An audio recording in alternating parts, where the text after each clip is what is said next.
Tadi saya mendengar pernyataan Ibu bahwasanya saya akan membawa isu itu bahwasanya negara berhutang atas hak token kita sejak era Pak Nadiem. Jadi 5 tahun, 2020 sampai 2024, yang akhirnya negara membayarkan sejak tahun 2025, dan itu pun belum untuk semua dosen ASN. Jadi di sini saya tetap menanyakan kembali, karena saya sudah melaporkan juga kepada Ombudsman, kepada BPK, Presiden, DPR RI, Kementerian kita sendiri tentang hak kita sejak 2020 tersebut. Kata Ibu tadi tidak ada dasar hukumnya. Padahal sudah jelas Bu, dasar hukumnya itu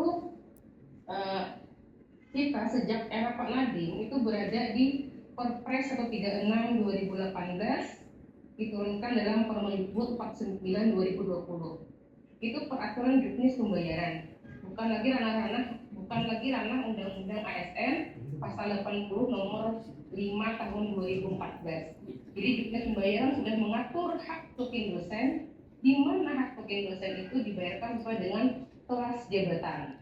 Tetapi waktu itu memang Pak Nadiem tidak membuatkan kelas jabatan, tetapi Pak Nadiem pernah mengusulkan kelas jabatan kepada Menpan RB yang tertulis dalam peraturan BKN nomor 5 tahun 2021.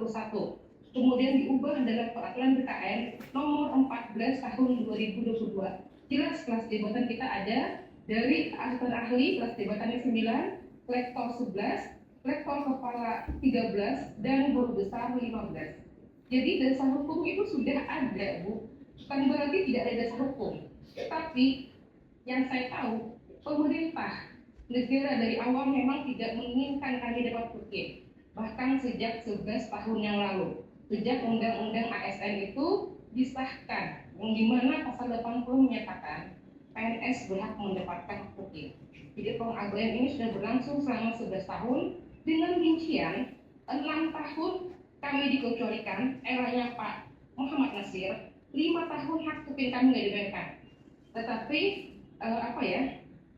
kami itu baru mengetahui ini sejak baru belakangan, sejak setahun yang lalu. Kami anak yang didiskriminasi, ya, ASN yang didiskriminasi, dan ini pun saya laporkan kepada Komnas HAM atas diskriminasi kami selama 11 tahun. Dan kami tetap menuntut ini masalah hak yang tidak ditunaikan oleh negara. Juga teman-teman kita BLU BH ini nggak dapat token. Kenapa nggak dapat token?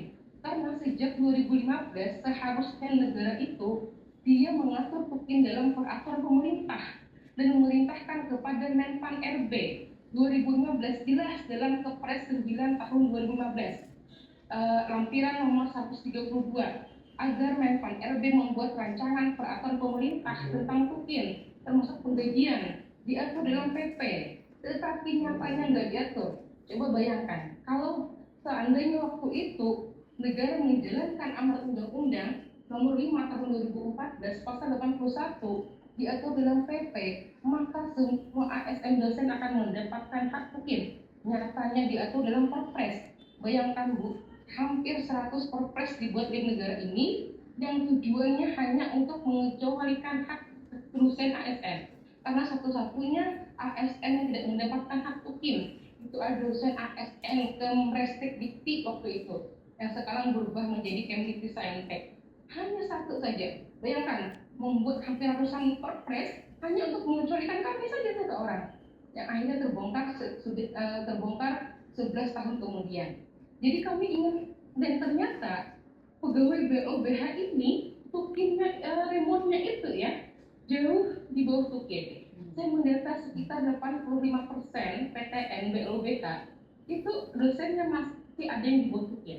Saya sebutkan dengan jelas, yang kita anggap gede seperti UGM, Universitas Brawijaya, itu dosennya melaporkan remun mereka, insentif mereka Kak, itu masih di bawah token. Dipaksa kampus menjadi BOBH dengan meninggikan UKT. Dari mana meninggikan UKT? Terbitnya Permendikbudristek nomor 2 tahun 2024, di mana UKT itu bisa mencapai 2 kali biaya kuliah tunggal. Pada satu biaya kuliah tunggal pun itu sudah tidak ada beban negara untuk membantu masyarakat atau mahasiswa. Ini UKT sampai 2 kali BKT, iuran pendidikan institusi, iuran pengembangan institusi itu sampai 4 kali BKT. Jelas tertulis di Permendikbudristek nomor 2 tahun 2024. Bayangkan, ketika TUKIN ini dikecualikan, hak dosen ini tidak dibayarkan, maka masyarakatlah yang menjadi tamengnya, menjadi bebannya.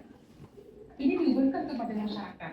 Jadi saya ini memberikan apa yang menjadi amanat undang-undang ini diatur dalam peraturan pemerintah. Apapun nanti namanya, apakah single salary, kami ingin keadilan. Bukannya satker, BLU, BH, semuanya ingin keadilan. Karena ini kita berdampak kepada masyarakat. Biaya kuliah itu pasti akan lebih murah ketika kita tidak remunerasi ini tidak dibebankan kepada masyarakat tadi. Dan saya juga ingin minta mendengar penjelasan dari Ibu yang menyatakan tidak ada dasar hukum. Di mana tidak ada dasar hukumnya? Sedangkan sudah mempelajari semua kementerian lembaga, dasar hukumnya jelas. Ketika Perpres TUKIN terbit 136/2018 itu ditandatangani oleh Presiden, sudah dianalisis oleh Menq tentang kemampuan fiskal APBN. Artinya apa? Artinya negara mampu APBN ini untuk membayar atas terbitnya Perpres 136/2018. Itulah Perpres yang kami gunakan sejak 2020 sampai Desember 2024. Kami berada di bawah Panadim. Perpres 136 yang digunakan, Permendikbud 49 2020 yang digunakan. Nah, tadi saya ingin mendengar apa yang kata Ibu tidak ada dasar hukumnya itu. Saya ingin mendengar nanti. Saya sudah menjelaskan dasar hukumnya jelas, tetapi PMH pelanggaran hukum oleh si pemangku kebijakan oleh pemerintah dan dengan jelas mengabaikan hak kami. Tidak ada niat dari awal kami diberikan pekin. Tetapi saya yakin Allah itu maha adil. Dia akan memberikan keadilan. Bayangkan 5 tahun itu aturan itu nggak dijalankan. Pasal yang mana menyatakan di Perpres 136/2018 dan Permendikbud 49/2020 di mana yang menyatakan hak tukin dosen itu tidak ada. Silahkan baca pasal 44A, pasal 44B, Permendikbud 49/2020. Di sana jelas kemerdekaan kita atas pengecualian hak tukin. Jelas Pak Nadiem memerdekakan kita. Saya ingin mendengar di mana yang Ibu katakan tidak ada dasar hukumnya tadi. Demikian dari saya kembalikan. Terima kasih atas waktunya. Assalamualaikum warahmatullahi wabarakatuh. Terima kasih Bu Fatimah ya. Bu Fatimah kayaknya nomor-nomor aturan hafal semua ya. Terus terang saya tidak hafal satu persatu nomor-nomor peraturan pemerintah, Perpres, keputusan Menteri Pendidikan, Ristekdikti atau sekarang Saintek ya. Tapi Bu ya perlu diketahui bahwa kami di Kemenko PMK juga tidak tinggal diam ketika kita juga menerima surat dari Adaksi yang mempertanyakan terkait dengan TUKIN tahun 2020-2024 dan kita mengkoordinasikan dengan kementerian-kementerian terkait, dengan Kemdikti-Saintek, dengan Kemq, dan juga kita tidak hanya bertiga, bahkan dengan Kementerian Hukum juga ya waktu itu ya. Kita ingin memastikan karena kita ini kan menggunakan APBN ya, jadi kita tidak bisa langsung tiba-tiba itu dikeluarkan. Kita juga harus melihat dasar-dasar rujukan mana yang bisa menjadi payung agar tidak ada pihak-pihak yang nanti kesalahan. Intinya kita semua memperhatikan lah ya, tidak kok terus kita tidak memperhatikan. Nah ketika kenapa tadi saya juga bilang Bu, kalau yang tahun 2020-2024 kan kebetulan sudah berkali-kali juga ya kayaknya ada surat menyurat, dan kita juga berkali-kali bersurat ke Kemdikti-Saintek, berkoordinasi gitu untuk memastikan segala sesuatunya, dan sampai pada ujungnya itu tadi ada TUKIN di tahun 2025. Nah jadi berdasarkan diskusi lintas kementerian itu saya juga ini ya, karena terus terang saya tidak, waktu ketemu dengan Bapak dan Bu ini tadi saya belum sempat membaca risalah rapat yang lalu ya. Ini juga kan mendadak, kemudian saya tadinya kan akan Pak Ojat, karena Pak Ojat kan harus mendampingi Pak Menko. Saya lagi minta sama Mas Arief risalah rapat sebelumnya. Jadi intinya kita juga sempat waktu itu dengan ombudsman apa BPKP ya, ombudsman pernah juga dalam konteks ini ya. Jadi kalau saya tidak salah, saya tuh khawatir salah aja ya ngomongnya. Tapi mohon maaf kalau salah, ini karena keterbatasan memori saya ya. Tapi intinya kita tidak tinggal diam, dan Kemdikti-Saintek pun juga sudah sangat berusaha ya, di mana yang bisa dilakukan. Yang kalau saya tidak salah ingat itu gini, nomornya saya lupa, tapi yang jelas waktu itu sudah sempat ada inisiatif untuk tukin dosen gitu ya. Tetapi ya tukin dosen itu kan tidak bisa serta-merta kemudian ketika misalnya ada undang-undangnya. Itu tadi undang-undang dulu ya. Tukinnya itu apa sih, saya mesti undang-undang atau peraturan presiden? Presiden 136 tahun 2018. Nah, misalnya yang 2018 itu kan tidak bisa langsung tiba-tiba menjadi sebuah tukin gitu, harus ditindaklanjuti lagi, ada peraturan turunan di bawahnya. Benar. Itu aturan. Sebentar, saya juga berdasarkan hasil rapat ini. Iya. Nah, kemudian kan harus juga ada langkah-langkah yang harus ditempuh. Misalnya waktu itu tadi Ibu sempat nyebut leveling apa sih, fungsional atau apa? Jabatan fungsional. Ya kan ada, waktu itu kan belum ada, jadi harus dibuat Grading. gradingnya. Ya. Harus ada gradingnya, jadi kan harus dibuat, diusulkan kan ke Kemenpan RB, dan itu kan butuh proses, dan keluar dari Menpan RB tahun berapa ya? Mungkin Bapak dan Ibu yang lebih hafal, lebih kayaknya. Kalau Gini Bu, sebentar maaf ya. Ini urutannya gitu, jadi saya menyampaikan apa yang menjadi pembahasan di rapat ya, makanya kenapa pada waktu itu agak sulit untuk di proses lebih lanjut untuk yang 2020 sampai dengan 2024. Jadi karena waktu itu kita sempat nanya juga ke Kementerian Keuangan bahwa itu tidak bisa berlaku surut gitu atau gimana. Jadi intinya ketika keluar grading itu tahun berapa ya? Coba Bapak Ibu mestinya kan biasanya kalau terkait langsung ingat ya nomornya. Kalau nggak salah 2022. Ibu tadi sempat nyebut tahun berapa? Iya. Yang Menpan RB menyetujui tentang grading. Kelas jabatan. Kelas jabatan. Kelas jabatan dosen itu diusulkan oleh Nadiem itu kepada Menpan RB dan oleh Menpan RB dimasukkan dalam kamus kelas jabatan peraturan BKN nomor 5 tahun 2021. Itu ada dari AA asetasi sampai guru besar. Kemudian setahun kemudian diadakan perubahan lagi. Ternyata masih tetap ada AA sampai guru besar jelas. Jadi peraturan BKN tadi nomor 5 2021 kemudian diubah lagi dalam peraturan BKN nomor 14 tahun 2022, tetap sejak 2021 ada AA itu 9, lektor 11, lektor kepala 13 dan guru besar itu 15. Itu jelas usulan Nadiem kepada Menpan RB. Ya, jadi gini. Jadi ini saya kan melihatnya berdasarkan diskusi ya, saya kan tidak terlibat langsung secara teknis ya. Intinya kami mengkoordinasikan kementerian-kementerian yang terkait. Jadi waktu itu disampaikan yang saya ingat yang terbarunya ya, yang grading yang terbarunya itu kalau nggak tahun 2022, mungkin tadi yang disampaikan Ibu tadi yang terbarunya 2022.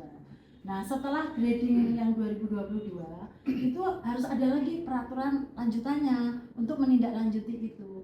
Jadi kemudian juga ada perubahan nomenklatur ya, nomenklatur dari ya, sebelumnya itu Kemdikti ya. Kita di Mendikbud 21 itu kan kita awalnya Kemendikbud kan menjadi Kemendikbudristek. Ya. Kita bicara Ya. 2024. Ya. Jadi gini ya, perlu Bapak Ibu ketahui juga. Mungkin karena kebetulan secara pengalaman langsung perubahan nomenklatur itu Bapak Ibu mungkin tidak langsung mengalami di anggaran ya mungkin ya.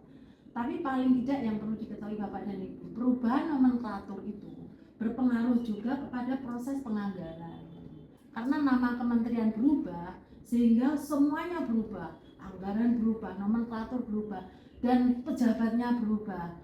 Nah, ini memang bukan kesalahan Bapak dan Ibu ya, tapi intinya kita pun mengupayakan. Jadi mengupayakan bagaimana itu supaya bisa ada solusinya. Nah, Jadi di masa ketika kami ya paling tidak saya terlibat dalam koordinasian itu, yang disampaikan itu tadi bahwa semuanya sudah berproses, sudah dibuat aturannya, kemudian yang leveling jabatan ya, grading jabatan tadi juga sudah keluar, kemudian ada keluar lagi keputusan yang harus diperlukan secara perundang-undangan, dan terakhirnya intinya suaranya kecil. Kelas jabatan terakhir Bu, kelas jabatan yang terakhir. Iya, Jadi kan tapi setelah kelas jabatan ya itu harus ada perpres, bukan permen. iya. Jadi untuk mengeluarkan, nah perpres itu yang dikeluarkan kemarin tahun 2025 gitu. Jadi perpres itu juga nggak bisa ditarik mundur di tahun 2020 gitu misal. Jadi Tukin itu walaupun sudah misalnya sudah disepakati ini ABCDEF nya harus ditindaklanjuti ada perpres. Nah mungkin saya kurang tahu ya waktu itu mekanismenya gimana. Tapi yang saya catat dalam pertemuan itu belum ada perpresnya untuk Tukin gitu. Ada Bu, 136 2018. 2018 Tidak pernah di. itu sampai sekarang masih berlaku 136 2018. Saya kan Perpresnya bukan bunyinya ibu, apa? yang saya di Coba punya Pak karena ini saya di rapat itu disampaikan belum ada perpresnya gitu ya. Perpres yang mengatur tentang Tukin 2018. Gini, kalau teknis gini nanti itu ke kementerian saja ya. Saya hanya menyampaikan apa yang kami koordinasikan bersama KL-KL terkait. Jadi kami sudah memperjuangkan apa yang menjadi tuntutan Bapak dan Ibu. Dan yang telah kami peroleh dalam hasil diskusi itu tadi bahwa perlu adanya payung-payung hukum yang memastikan bahwa itu semua prosesnya itu pada koridor yang tepat. Jadi pada kebijakan yang kemarin itu disepakati bahwa yang bisa untuk diberikan Tukin itu paling tidak yang tahun 2025 ini dulu ya. Kalau yang 20 sama 24 saya sendiri tidak tahu bagaimana kebijakan kedepannya. Tapi yang jelas untuk yang 2025 ini sudah diputuskan dengan Perpres tahun 2025, dan di situ juga jelas disebut bahwa siapa-siapa yang mendapat Tukin. Itu pun juga ketika menentukan siapa-siapa yang mendapat Tukin itu juga tidak serta-merta, banyak pertimbangan-pertimbangan yang menjadi bahan keputusan. Dan tentu juga yang perlu Bapak Ibu ketahui, kemampuan fiskal negara juga. Jadi mana yang prioritas dulu dan mana yang negara ini bisa mengakomodasi untuk memikirkan apa yang menjadi hak Bapak dan Ibu semuanya gitu. Nah, kita juga sudah pernah mengkoordinasikan khusus nih membahas tentang Tukin tahun 2020-2024. Nah, yang kita peroleh waktu itu kondisi saat itu memang masih pada tataran bahwa secara aturan-aturan yang harus diterbitkan itu semuanya posisi harus ditarik mundur gitu loh. Jadi harus tanggalnya itu tanggal mundur semua, karena itu kan kejadiannya sudah di misalnya tahun 2020 ya kan. Terus kementerian-kementerian namanya juga berubah-ubah sehingga itu juga menjadi kendala gitu. Tapi intinya apa yang Bapak Ibu sampaikan ya itu juga kami catat, nanti kami akan sampaikan ke pimpinan. Keputusan ada di pimpinan. Saya pada posisi mencatat dan mendengarkan. Jadi kalau tadi saya menyampaikan itu pun sebenarnya hasil dari ketika kita melakukan koordinasi dengan KL terkait. Saya sambil meritik ketemu Mas gitu, waktu kita. Terima kasih Bu. Ya. Terima kasih Bu. Ya. Secara rasa lah ya. Jadi sebenarnya kalau kan bicara tadi tentang dasar hukum sudah jelas, mengacu ke Undang-Undang ASN, Undang-Undang Nomor 2014, itu jelas pasal 79 80. Kemudian mengacu pada Perpres 136, kemudian mengacu pada satu lagi adalah Peraturan Menteri Nomor 39. Artinya sudah dasar hukumnya jelas, itu tidak perlu diperdebatkan. Kalau dibaca secara rinci dan secara detail itu sudah dasar hukum yang kuat. Dengan dasar hukum itu pun Perpres 136 2012 itu selain dosen diberikan Tukin. Kenapa diberlakukan hanya untuk selain dosen? Padahal peraturan presidennya sama, pegawai Kemendikbud kan begitu. Jadi kalau di kampus itu Bu, TU-nya dapat tukin, dosennya nggak dapat, itu kan nggak punya rasa. Iya betul. Begitu juga di kementerian, semua pegawai dapat tukin sejak 2020, karena di belakangnya 2020 dengan adanya peraturan menteri. Kenapa dosen dikecualikan? Ada peraturan menterinya, peraturan presidennya, undang-undang nomor 5 tahun 14 kan sama. Itu kan Bu ya, itu satu. Berarti kan diberlakukan sebelah. Kami nggak dianggap pegawai kementerian, berarti ketika kami tidak diberikan tukin. Kok pegawai diberi? Kami dianggap bukan pegawai. Kami pun sempat nanya dulu, bilang dosen bukan pegawai, baca lagi undang-undang, sebentar ya. Baca lagi undang-undang, dosen bukan pegawai, kan dianggap yang sama. Itu dasar awalnya perasaan ya. Kalau hukum udah jelas, kita nggak perlu perdebatkan. Kecuali nanti kita tahu usaha negara. Kemudian Bu, sebagai jurisprudensi, semua dosen ASN di kementerian lembaga lain itu sudah mendapatkan tukin Bu, kecuali kami. Ini misalnya. Ya Pak, saya ada ini. Iya kan Bu ya? Iya. Termasuk yang terakhir itu Kementerian Agama, itu rapel 2015-2018. Kementerian lain lebih dulu, di awal semua. Kementerian Kesehatan, Kementerian Perdagangan, Kementerian di Kepolisian, di Kementerian Keuangan, semua dosen selain kami yang di Kemendikti-Saintek telah mendapatkan tukin jauh-jauh. Setelah lahirnya Undang-Undang 5 nomor 5 tahun 14 itu dia mendapatkan tukin. Ya. Yang terakhir itu Kemenak justru itu 2018 dapat rapel 3 tahun. Jadi 15, 16, 17, 18, 4 tahun. Nah setelah itu dapat tukin terus. Nah kami baru 2025. Nah Itu pun nggak semua ya Pak. itu pun tidak semua tadi, hanya di klaster-klaster gitu kan, sehingga itu yang kami perjuangkan. Nah, hendaknya negara bersifat adil sesama ASN dosen. Kan kami dosen semua sama, dalam arti persyaratan PNS yang sama, masuknya caranya sama, tugas kami tidak mempergunakan tinggi sama, beban kinerja dosen kami sama dengan dosen lain. Kenapa kan gitu kan? Pakai rasa lah.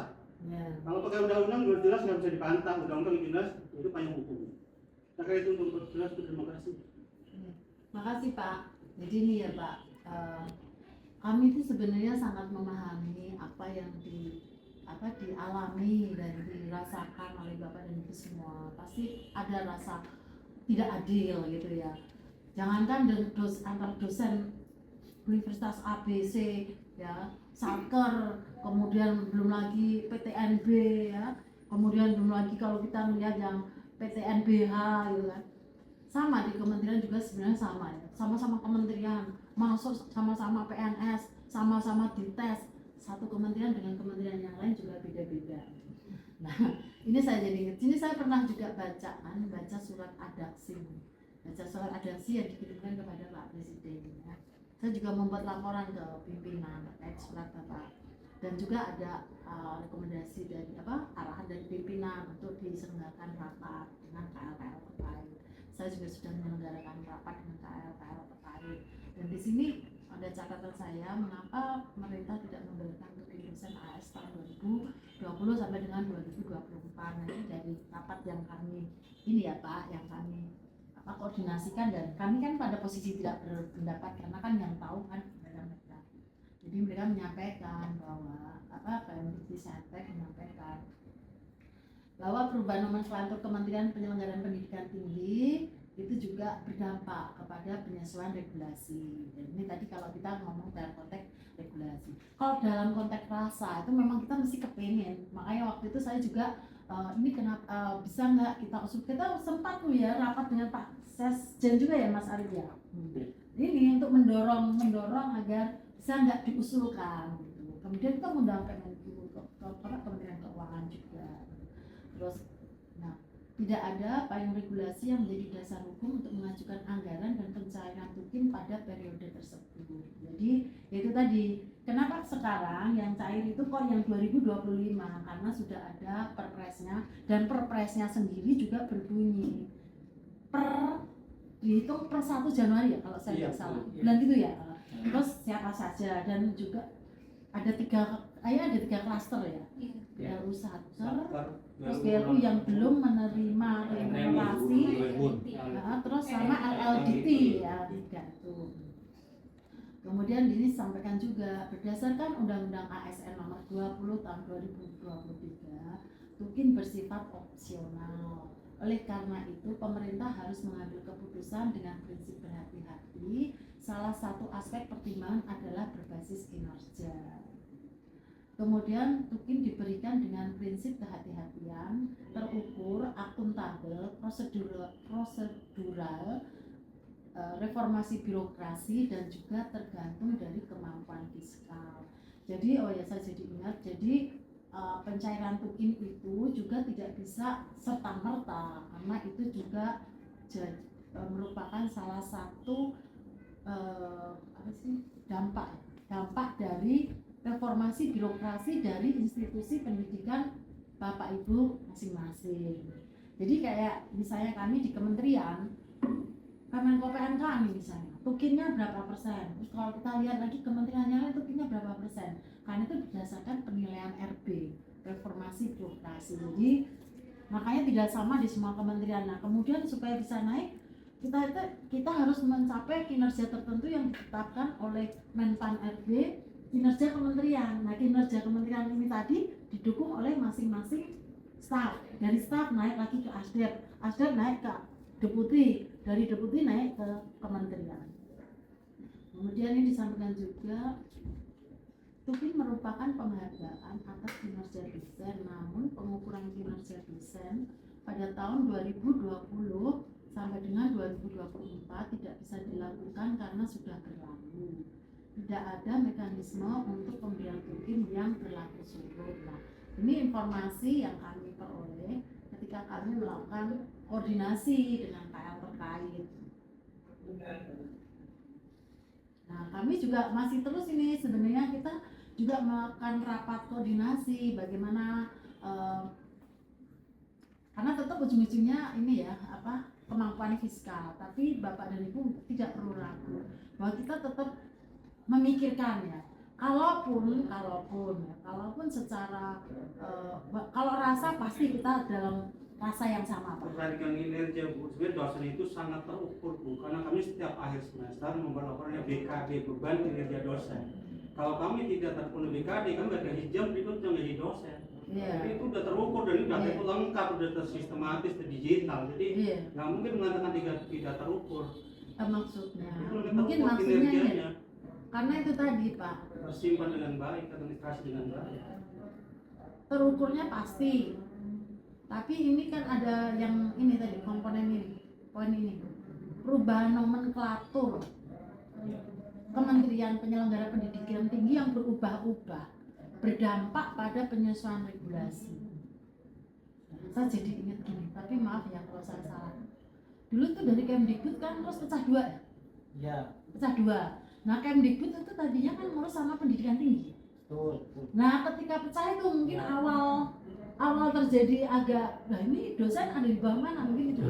Saya kalau izin bicara Ibu. Silakan Pak. Baik, saya mungkin pemahaman soal nomenklatur atau apa tidak sepandai Bu Fatimah, dan saya juga soal hukum atau apa tidak, atau soal rasa atau tidak seperti Profesor Slamet.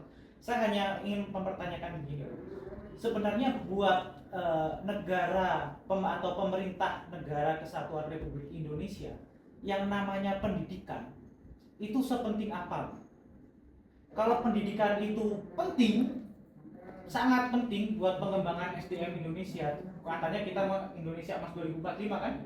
Kalau memang pendidikan itu penting buat pengembangan SDM, maka yang namanya aturan atau apa itu bisa ditinjau kembali, bisa diformulasikan kembali. Kalau itu memang penting, Bu. Kalau memang tidak penting, kita akan cari 1001 cara untuk berkelit. Gitu. Tapi kalau itu memang penting, itu pasti akan ada jalan gimana mengusahakan itu. Satu itu. Kemudian yang kedua,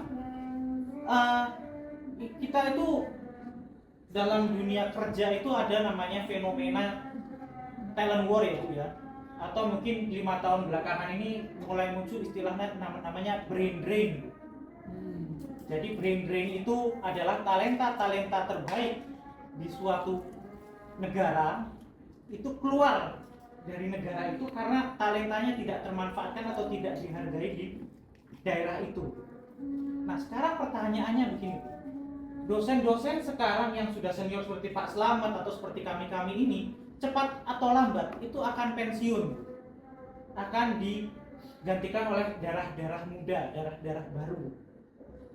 Kalau memang pendidikan Indonesia ini penting, pastilah yang pengganti-pengganti kami-kami yang senior ini itu harusnya baik guru atau dosen ya, itu adalah talenta-talenta cemerlang. Saya malah punya cita-cita, saya ingin anak saya ketika kuliah dosen-dosennya itu seperti peserta Class of Champion ruang guru, di mana lulusan mereka kuliah di top tier university, global university, mereka pulang ke Indonesia ngajar, menyebarkan ilmu di Indonesia, mengembangkan SDM Indonesia. Tapi mari berpikir dengan akal sehat, dengan gaji first gaji gitu ya, cuma 2.500.000 per bulan. Apakah anak-anak muda itu mau? Kalau misalkan anak-anak muda ini tidak mau, siapa yang akan menjadi pendidik anak-anak kita? Tadi yang 2 juta berapa? 2.500.000. Guru apa dosen? Dosen. Iya. Kalau misalkan diperbolehkan, saya perlihatkan SKPNS saya dulu dan SKCPNS saya. SKCPNS itu malah saya hanya 2.056.000. Di tahun 2025 saya tambahkan Ya. tahun 2025 ini Bu, PTNB itu kan sudah boleh merekrut dosen non PNS untuk jadi dosen tetap di kampus saya. PTNB itu boleh merekrut dosen tetap non PNS.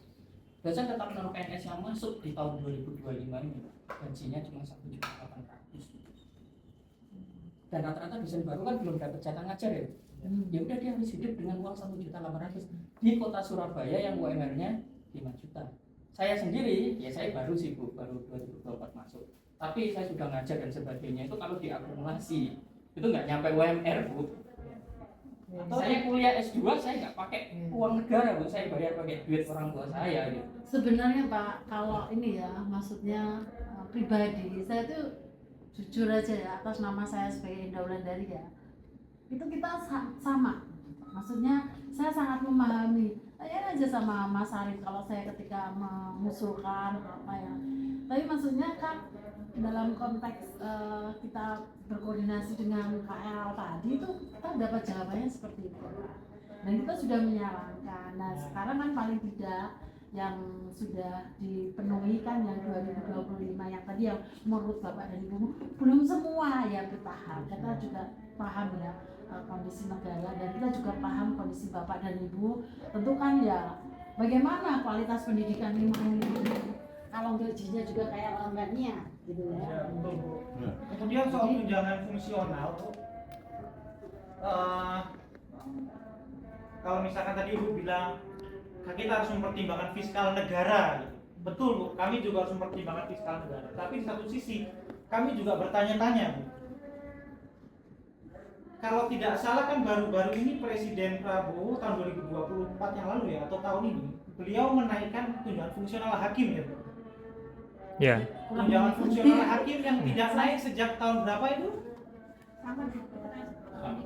Tahun 2012 atau apa? Iya dulu. Nah, Kita dulu. kami dari 2007. Zamannya Presiden SBY. Iya. Dan tunjangan fungsional, nah ini juga ketika perekrutan CPNS dosen Bu, saya tuh direkrut waktu di formasi itu adalah dosen asisten ahli. Tapi kenyataannya begitu saya masuk menjadi CPNS itu tidak langsung dapat tunjangan fungsional asisten ahli. Iya. Baru 1 tahun setelah itu sama. baru dapat. Sama Pak. Itu. Kita di administrasi sama. Jadi judulnya apa kan? 1 tahun itu ternyata enggak. Nah ya itu. Kayaknya tuh mungkin memang prosedur. Nah, tapi itu juga mungkin bisa menjadi perbaikan bersama gitu. Karena saya karena saya kebetulan berasal dari industri ya Bu ya. Saya sebelum jadi dosen saya di Indika gitu. Di bagian HRD juga. Nah, kalau di Kaget jadi ya, ketika jadi PNS terus kaget ya. kaget Bu, Gitu. tapi alhamdulillahnya ya saya di Blitar Bu yang biaya hidupnya murah ya. Nah, tapi saya membayangkan teman-teman saya di Jakarta, di Surabaya, di Balikpapan mungkin yang harganya mahal-mahal ya Balikpapan ya. Kagetan Mas itu seperti yang saya alami 30 tahun yang lalu. Jadi sebelumnya saya tuh juga pegawai swasta Pak. Saya juga dari keluarga yang bukan backgroundnya PNS. Jadi saya juga nggak tahu benar gajinya PNS itu berapa. Terus saya lamar PNS di Kemdikbud tuh, lamar di Kemdikbud karena pacar saya di Jakarta, kan saya belum nikah dong. Lamar saya di Jakarta. PNS itu kan nggak ditanya, kamu mau digaji berapa, kamu mau nggak digaji sekian, enggak. Jadi bayangan saya seperti di swasta, karena saya sebelumnya kan di swasta. Sorry itu saya waktu itu saya di PT Pura Barutama, gaji saya 750.000 tahun 1993. Ketika jadi PNS, bayangan ya sekitar itu kan, dan dengan penuh percaya diri kan. Gajiannya 6 bulan sebelum bergaji Pak. Pertama kali gajian itu 6 bulan setelah kerja. Jadi saya tetap tidak tahu gajinya berapa. Panggillah orang-orang pada ngantri loh, tanda tangan gaji. Karena saya tadinya di swasta, gaji itu rahasia, diamplopi gitu kan, panggil diamplopi.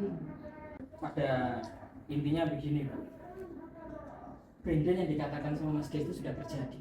Iya. 2024 penerimaan CPNS itu terdapat 700 dosen CSN yang mengundurkan diri di pertengahan sebelum tanda tangan penerimaan CPNS. Itu fenomena itu terjadi ketika kemudian informasi terkait Tukin itu terbuka. Gitu. Dan memang Tukin kemudian saya di pertengahan tahun 2025 itu, terus kemudian ada 700 dosen yang mengundurkan diri, itu kan alasannya macam-macam. Maksudnya dalam artian mereka mungkin melamar di posisi PTNB atau BLU, atau melamar di posisi satker dan ya gajinya cuma segitu. Nah yang pengen saya sampaikan di sini adalah bahwa saya tahu bahwa memang kalau bicara tentang teknis itu ya Kemendikti itu kalau kita bisa akses ke situ. Makanya kami beraudiensi dengan berbagai macam pihak itu. Tujuannya ya kami pengen berusaha dengan apa yang kami bisa lakukan. Dan ya terima kasih Pemda sudah menerima kami gitu. Jadi intinya adalah ya kami mau curhat di sini, mau menyampaikan aspirasi di sini, ya minta bantuan kepada Kemenko PMK selaku lembaga payung yang di bawahnya itu terdapat Kemendikbud untuk menyampaikan aspirasi kami. Nah selanjutnya adalah terkait dengan dosen yang belum menerima tunjangan kinerja ini. Ya datanya memang sebanyak ini dan ini belum semua, tapi poin saya begini Bu. Setiap kampus PTNB atau BLU itu membuat buku panduan remunerasi atau Tukin itu. Mungkin sebagian besar di situ tuh angkanya kayak kelihatan gede, 40 juta, 30 juta. Tapi yang tidak dijelaskan di situ adalah beban kerjanya. Sebagai contoh, rekan-rekan saya di PTN Satker yang menerima Tukin itu untuk posisi asisten ahli dia kan mendapatkan 5 juta per bulan atau 30 juta per semester. Saya kalau mendapatkan angka segitu di PTNBH saya, berarti saya harus berkinerja 60 SKS, 60 jam per minggu. Nggak bisa, saya bisa kena stroke saya. Nah terus ini gimana? Kemana ini? Saya juga sendiri bingung nih, Kemendikti nggak punya data remunerasi itu gimana ya? Tapi setelah saya baca data remunerasi di sini, pantas gitu mereka nggak menunjukkan data yang real di situ. Yeah. Di sini ditunjukkan angka asisten ahli mungkin bisa sampai hampir sama lah 45 gitu. Tapi nggak ditunjukkan kalau itu adalah 100% kinerja. Nah untuk mencapai 100% kinerja itu rata-rata di datanya berapa tadi? Berapa jam tadi 100% kinerja? 60 SKS. Kalau saya bisa, kalau mau 60 SKS dalam per minggu. Normal itu 20. Itu kalau saya mau ini. Itu permennya ya? Ada permennya gitu? Bukan itu di buku Itu. pertor dari kampus saya. Jadi kan ada angka Dan yang sama. ada yang lebih parah lagi juga banyak Bu yang di bawah kampus saya. PTNBH, BLU gitu yang lebih parah lagi juga banyak. Dan lebih parahnya lagi adalah di dalam pertor mereka itu kadang bahkan tidak disebutkan angkanya. Angka rupiahnya maksudnya. Sebagai contoh, ngajar 3 SKS, misalkan ya Bu ya. 1 SKS mungkin di sini ditulis setara dengan 50 poin. Tapi tidak dituliskan 50 poin itu per poinnya berapa rupiah, tidak. Ada sebagian yang dituliskan gitu. Termasuk di kampus saya alhamdulillah dituliskan. Tapi realitanya gitu, 1 poin 1 SKS setara dengan 475.000 per semester. Berarti kan hitungannya kalau saya mau dapat 30 juta per semester, saya harus ngajar 60 SKS. Terus itu ngajar Bu, belum pengabdian masyarakat, belum penelitian. Baru-baru ini kampus saya, Universitas Negeri Surabaya yang tercinta itu mengeluarkan peraturan rektor one lecture one scopus. saya sudah sampaikan ini via DM ke Pak Menteri, tapi namanya DM yang dibaca apa enggak saya kurang tahu. Terus saya mau ngirimnya gimana? Kok ngirim lewat pos ke alamat Pak Brian gitu kan ya enggak tahu saya caranya. Ya udah saya DM. One lecture, one Scopus. Jadi setiap dosen itu diharuskan publikasi Scopus 1, 2, 3, 4. Nah, kalau tidak publikasi itu 30% remon kita dipotong. Apa? Saya nggak tahu menyebut istilahnya apa itu kalau nggak zolim. Itu tiap Tahu. universitas beda-beda. Beda. Oh. Nah, itu makanya saya mau bicara klasterisasi. Ternyata perubahan menjadi PTNB ada dorongan menjadi ke situ dengan tujuannya sangat mulia menurut versi pemerintah. Realitanya tidak seperti itu. Menjolimi banyak dosen. Menzolimi banyak dosen. Bagaimana mungkin remon saya ini nggak seberapa ini mau dipotong 30%. Terus saya bayar Scopusnya pakai duit apa? Satu Benar skop ada insentif, tapi satu- insentifnya itu diberikan. satu Scopus berapa? 25 juta ya? Bilang nominalnya bilang. 25 juta ya? Ya. Contoh misalkan Ada yang 40. K4 yang paling rendah itu bisa 10 juta. Ya. $3.000 Bu. Nggak worth it dengan remon yang didapat. Itu kalau pas bikin peraturan kayak gitu itu diskusi dengan dosen. Enggak. Saya nggak pernah merasa dia Enggak, diskusi, Bu. Nggak mungkin, Bu. Tentu tidak Bu. Udah diskusi kagak keluar atau enggak? Nggak mungkin, Bu. Jadi begini Bu, PTN Itu peraturan rektor ya? Iya. Iya. Jadi kan semangatnya PTN BH atau dulu BHMN ya, kebetulan saya waktu masih BHM itu saya sebagai mahasiswa, semangatnya itu adalah memberikan kebebasan ruang gerak dengan dalih kemandirian kepada perguruan tinggi, kemandirian untuk menentukan peraturannya sendiri, kemandirian untuk mencari dana, untuk supaya perguruan tinggi itu bisa lebih berakselerasi. Maksudnya seperti itu. Cuma pada kenyataannya banyak sekali kebebasan itu disalahgunakan, disalahgunakan. Nah, para pimpinan perguruan tinggi itu banyak yang menyalahgunakannya untuk kepentingan pribadi. Misalkan saya kalau di PTNBH itu perguruan tinggi dibebaskan untuk memiliki badan usaha sendiri. Jadi misalkan saya jadi rektor atau apa, PTNBH saya dapat uang nih, uangnya nggak perlu disetorkan ke negara dan nggak perlu dilaporkan karena PTNBH punya wewenang untuk mengelola ini sendiri. Ini saya buat perusahaan, katakanlah hotel aja. Nah, hotel itu nanti yang jadi komisarisnya bisa jadi ipar saya, keponakan saya, direkturnya siapa saya. Gitu. Ini ada yang dari PTNB ya? Saya Ini PTNBH. Nanti dari sini mungkin diamankan ini Bu. Makanya saya pengen tambahin ya, Bu, karena ini direkam ya. Jadi saya nggak mau nanti pimpinan saya itu kemudian kamu nggak menyampaikan berita secara 100%. Nah, saya tambahin tadi kurang. Benar kampus saya memberikan insentif. Jadi berikan insentif. Jadi kalau kita bikin Scopus dapat insentif 30 juta. Tapi kan itu dibayar setelah kita publikasi, Bu. Nah, modal awal untuk bayar publikasinya itu loh dari mana, Bu? Saya per bulan cuma 900.000. Masa saya utang ke koperasi atau ke bank BTN gitu? Kalau disederhanakan gini Bu, misalkan saya menerbitkan Scopus nih Bu, gaji saya mungkin 900.000, pendapatan saya mungkin 5 juta, 6 juta ya, take home pay bersih semuanya. Saya harus menerbitkan Scopus saya bayar sekitar $3.000. Mungkin kalau saya hitung-hitung sekitar 45 juta.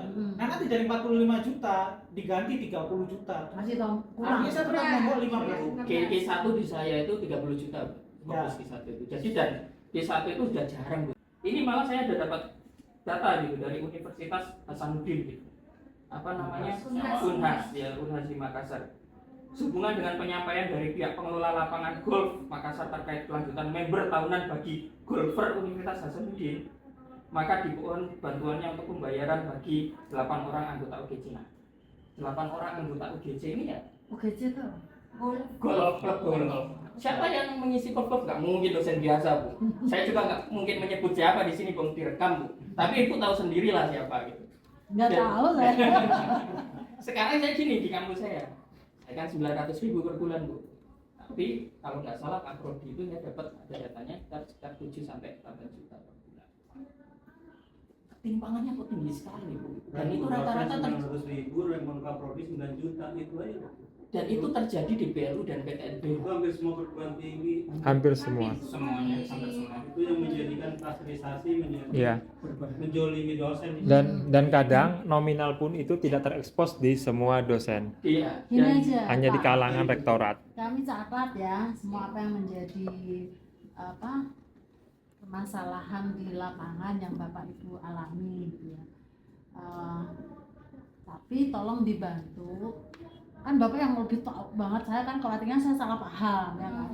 Ditulis saja Pak poin-poinnya ya, tapi poin jangan yang terlalu kecil, maksudnya yang lantas itu kita lakukan koordinasi ya, koordinasi dengan KL terkait gitu. Jadi supaya ini juga menjadi perhatian. Kalau saya kan juga nggak tahu ya ini legal atau ini diperbolehkan, sebatas mana diperbolehkannya. Jadi tolong ditulis saja. Izin Bu ya, saya dari Medan mungkin mau menyampaikan sedikit. Saya dengar kan tadi Bu, kita udah berkali-kali rapat ya Menko PMK dengan Kementerian Kemendikti, dengan Kemenkyu. Saya melihat sepertinya berputar-putar dalam omong kosong yang dibicarakan, yaitu mengenai ketiadaan dana satu, yang kedua ketiadaan peraturan. Kita terus terang aja Bu, kalau kita cerita dana, yang dibutuhkan sekarang ini posisi 2,6 triliun. Untuk Tukin for All, posisi yang kemarin dihitung itu ada di sekitar 7,8 atau 9, itu sangat kecil Bu bagi pemerintah Indonesia dibandingkan dengan MBG yang memakai dana pendidikan. Jadi kita kalau cerita fiskal, itu jelas omong kosong, pemerintah nggak punya dana. Satu. Yang kedua, cerita mengenai peraturan Bu, yang tadi katanya 2020-2024 sulit apa dan sebagainya. 2025 ini pun sebetulnya kami juga menghadapi tembok Bu, gitu. Yang menyatakan kami bukan pegawai, tidak mungkin ada tukin dan sebagainya. Tapi toh ternyata ketika pemerintah mau, bisa kan Bu? Ketika Presiden memanggil langsung Ibu Sri Mulyani dan memanggil Pak Brian untuk menanyakan sebetulnya cerita tukin apa, ternyata bisa Bu tukin. Jadi kalau menurut saya bermohon kepada Menko PMK, kalau ketika bertemu kembali dengan kementerian-kementerian ini, jangan lagi berputar-putar di masalah fiskal dan masalah peraturan dan sebagainya. Sekarang masalahnya maju aja ke depan Bu. Artinya apa? Sekarang ini sudah dikerjakan oleh dosen. Kemudian bagaimana caranya supaya dosen tadi bisa dibayar. Kalau diceritakan sudah lewat, dosen kan sudah kerja. Dan kemudian kerja kami seperti yang disampaikan Prof tadi semua terukur karena kami ada BKD, mungkin kami yang paling terukur kalau masalah pekerjaan. Jadi kalau menurut saya, kalau berputar-putar di situ terus pertemuannya, nggak akan ada hasil Bu. Jadi mohon ini pergerakan ke depan, yaitu artinya apa? Ini dosen mau dibayarkan, di mana aturannya, dan kemudian masalah anggaran diserahkan dari kepada pemerintah karena pemerintah juga sudah memberitahukan kepada kami hitungan tukin itu tadi ternyata kecil sekali dibandingkan dengan MBG yang memakai dana pendidikan. Saya rasa itu. Ya. Tadi fasilitasi kami untuk bisa beraudiensi dengan KL tadi. Jadi ini ya, ini meluruskan. Kalau berputar-putar di itu saja sih enggak Pak. Kalau berputar-putar kan tukin 2025 enggak pernah keluar. Jadi sebenarnya tidak berputar-putar. Yang 2020-2024. Ya, kan kita membahasnya mulai dari 20 sampai 2025. Tapi dari hasil pertemuan itu akhirnya keluar paling tidak diselesaikan dulu ya 2025. Jadi intinya tidak harus kita start berputar nggak balik lagi enggak. Ada progres setidaknya 2025 sudah menjadi kenyataan ya, walaupun mungkin tadi masih hitung-hitungannya ini ya, mungkin masih mereka kan juga harus menghitung dari kondisi real dosen ini mengajar berapa jam gitu seperti itu. Karena kan waktu itu juga kan ketika mengusulkan, jadi proses anggaran itu kan sebenarnya ketika mengusulkan itu kan diusulkannya mulai di Desember 2024 ya. Kita mulai bahas perpres itu di 2024, masih menterinya Pak Satrio sampai ganti Pak Brian. Jadi kita tuh sudah mulai membahas ini peraturan apa yang harus disiapkan ya, salah satunya itu perpres tadi. Terus kemudian keuangan, bagaimana kita menyiapkan keuangannya, kemudian supaya ada dulu kantongnya kan dihitung itu berdasarkan jumlah dosen yang ada pada saat itu tahun 2024. Tapi kan ketika mau dikeluarkan di tahun 2025 kan harus dihitung lagi dosennya kan udah berubah, ada yang sudah pensiun, ada yang baru yang jadi di tahun 2025 itu kan dihitung lagi, makanya cairnya bulan Juni atau apa itu? Juni ya. Karena itu kan dia harus menghitung lagi. Untuk definitifnya itu butuh anggaran berapa. Kalau yang awalannya itu kan tadi istilahnya harus kantongnya dulu. Nah, Saya hanya mau meluruskan bahwa sebenarnya tidak itu aja Pak, ada progres. Nah kalau sekarang tuntutan Bapak dan Ibu semua kan 2020, 2024 ya. Ya nanti kita akan tetap bahas, kita juga sudah membahas juga yang posisi terakhir yang seperti tadi saya sampaikan. Nah sekarang kan kita sempat ketemu ombudsman, ya seperti yang saya sampaikan tadi, ketemu ombudsman. Jadi intinya kita juga terus bergerak apa yang kira-kira memang dimungkinkan untuk bisa memenuhi apa yang menjadi tuntutan Bapak dan Ibu, kemudian memenuhi hak Bapak dan Ibu, juga memenuhi secara hukum, karena semua yang mengeluarkan uang juga kan ingin juga aman kan gitu. Jadi kita catat semua apa yang menjadi masukan Bapak dan Ibu, kita catat sebagai bahan masukan kami ketika kami nanti mau melakukan koordinasi dengan KL terkait ya. Saya Jadi ingin nambahin terkait tolong dibantu tadi ya, tolong dibantu dibuat butir-butir yang memang itu urgent untuk dibahas di level kementerian gitu. Nah tadi Bapak dan Ibu kan bilang, Bu saya dipertemukan dengan KL terkait. Nah itu saya juga perlu arahan pimpinan, saya bukan pengambil keputusan ya. Saya bukan pengambil keputusan, tentu akan banyak pertimbangan juga. Pertimbangan baiknya gimana, sehatnya bagaimana, bagaimana bisa mencapai output yang kita inginkan, siapa yang harus terlibat di situ. Nah, jadi ini akan saya laporkan ke pimpinan. Jadi saya tidak bisa menjawab bahwa ya nanti akan kita pertemukan, tidak. Tapi saya catat, saya laporkan. Oke, maaf Bu, sebelumnya Ibu sudah pernah tahu atau baca bagaimana laporan kinerja dosen? Nah, ini saya kasih bawa contoh ya Bu, bawa contoh aja, Ibu silakan baca supaya Ibu ada gambaran bagaimana dosen itu setiap semester, setiap 6 bulan sekali, dalam setahun bikin 2 kali BKD seperti itu. Jadi kinerja kami itu sangat terukur dan di situ sudah ada di sistemnya, namanya sistem Kemendikbud University seperti itu. Dan itu semua Mas. dikonversikan ke dalam Terakhir ke Bupati SKS Majen. yang nilainya mungkin hanya Yang terakhir ke 0, Bupati sekian, Majen. 1 poin, 2 poin, Bisa paling besar 40 poin Bisa 8 menit. buatan buku seperti itu. Dan itu yang memang luar biasa banyak kasus-kasusnya, dan ini juga menjadi salah satu titik poin di mana BKD itu ketika dikerjakan dalam 1 semester, setahun bikin 2 kali, kan di akhir itu kami ada namanya laporan sistem penilaian kinerja pegawai. Ya sampai tambahnya dulu yang sosialisasi. SKP. Nah, SKP. sasaran kami juga ada. Nah, di situ itu ada satu masalah Bu, terutama yang saya angkat ini adalah di kasusnya di kampus saya di Polimedia, gitu ya. Di mana penilaian SKP-nya itu ada penilaian disebut dengan penilaian atasan. Dan itu yang mungkin beberapa dosen dianggapnya itu biasa aja. Tapi ada juga beberapa dosen yang sangat dijolimi Bu. Kenapa? Karena ada subjektivitas penilaian yang sangat tidak menilai bagaimana BKD selama 1 tahun. Gitu. Nah ini ada banyak kasus, contohnya ini Bu ya, ada kasusnya masalahnya untuk penilaian SKP, di mana hanya karena masalah kecil yang bersifatnya subjektif, dia merasa tersinggung, akhirnya SKP-nya dalam 1 tahun dihancurkan semua, hanya karena penilaian. Nah mungkin kalau dari saya ada dari Menko PMK nanti mungkin bisa memberikan masukan kepada pemegang atau yang menentukan kebijakan agar SKP itu dibikin presentasenya. Jangan hanya karena satu kasus atau kasus misalnya kayak kemarin saya demo, akhirnya SKP saya langsung jatuh Bu.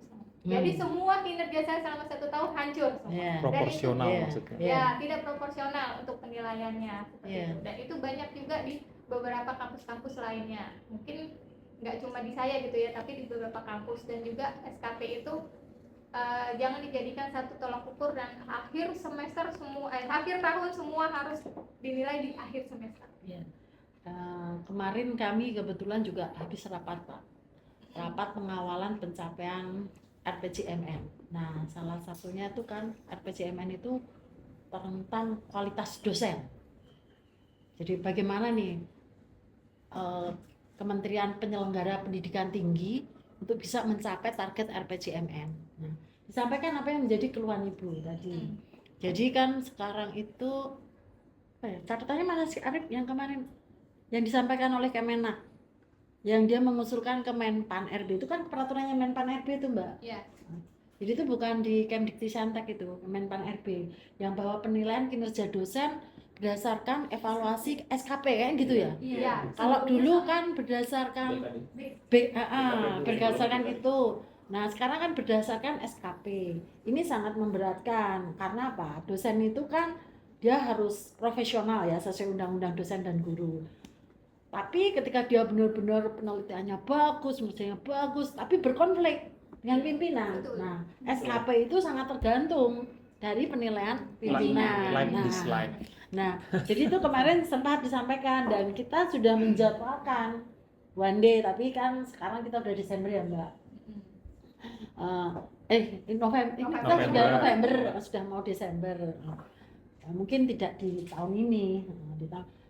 Kita sudah menjadwalkan itu untuk membahas itu bagaimana supaya penilaian kinerja dosen itu jangan juga mengganggu motivasi dosen, karena kan dengan penilaian kinerja berdasarkan SKP tadi juga mendemotivasi ya. Mendemotivasi dosen untuk melakukan publikasi, melakukan riset, kemudian tridharma, hanya karena masalah konflik dengan pimpinan. Ya, sebenarnya motivasinya juga ada, Bu. Motivasinya adalah publikasi seadanya, yang penting baik dengan pimpinan. Iya, ini makanya itu tadi kan disampaikan. Jadi kan ini kayaknya SKP ini kurang tepat Dan untuk ini, Bu, demotivasi dosen. juga. Misalnya saya nulis misalnya di jurnal cinta 1, kalau dulu kan pakai penghukum ya. Itu kan punya kan 40 ya kalau salah. Ah, itu yang Sekarang diusulkan itu. tidak ada Bu sama sekali. Jadi Iya. ya sudah ala kadarnya, benar kata Pak Herwenti, ala kadarnya penting kita baik dengan pimpinan, Iya. otomatis kita kan Iya. SKP selanjutnya akan baik sekali. Iya, kemarin itu juga bagian yang diusulkan dan kita sudah sampaikan juga ke Menpan RB gitu. Nah, tapi kan kemarin kita fokusnya bukan itu, ada hal yang lain. Jadi ya itu hanya untuk maksudnya kita raise, nanti one day kita perlu duduk bersama untuk membahas itu. Jadi Bapak dan Ibu tidak perlu khawatir ya, tidak perlu berprasangka juga bahwa apa yang menjadi keluhan Bapak dan Ibu itu kita menegasikan ya. Kita mendengarkan, mencatat dan juga mengkoordinasikan apa yang terbaik yang bisa kita lakukan sesuai pada tahapan-tahapan yang memang kita bisa lakukan. Dan kita juga tidak berani berjanji, oh nanti mungkin 2024 akan ya, nggak berani juga. Jadi intinya kita tidak melakukan pembiaran, itu yang perlu dicatat. Jadi ya. Ini bukan soal kesejahteraan dosen. Ya. Ini soal kita sebagai orang tua yang punya anak atau mungkin punya cucu. Saya ingat dulu saya kuliah di UI, Bu, S1 saya di tahun 2010. UKT tertinggi atau SPP tertinggi untuk rumpun ilmu sosial humaniora itu 5 juta waktu itu. UMR Jakarta waktu itu 2.500.000. Berarti kan UKT tertingginya itu 2 kali UMR. Sekarang kalau kita lihat di UI 20 juta UKT tertinggi, artinya 4 kali lipat dari UMR. Gitu. Nah, itu fenomena ini terjadi di mana-mana, terutama di kampus-kampus yang sudah otonom badan hukum itu, karena mereka dituntut untuk membiayai kampus dengan daya mereka sendiri, dan jalur tercepat untuk mendapatkan uang itu adalah melalui UKT. Gitu. Satu sisi itu memberatkan tentu masyarakat, sisi lain anak-anak kita, cucu-cucu kita juga tidak mendapatkan pendidikan berkualitas. Kenapa? Karena perbedaan jumlah dosen dengan mahasiswa itu udah jauh. Di saya prodi hubungan internasional dosen 8, Bu. Mahasiswa saya itu 230. Bagaimana caranya saya bisa fokus untuk memperhatikan pendidikan anak-anak saya dengan jumlah anak yang saya bina sebegitu banyak?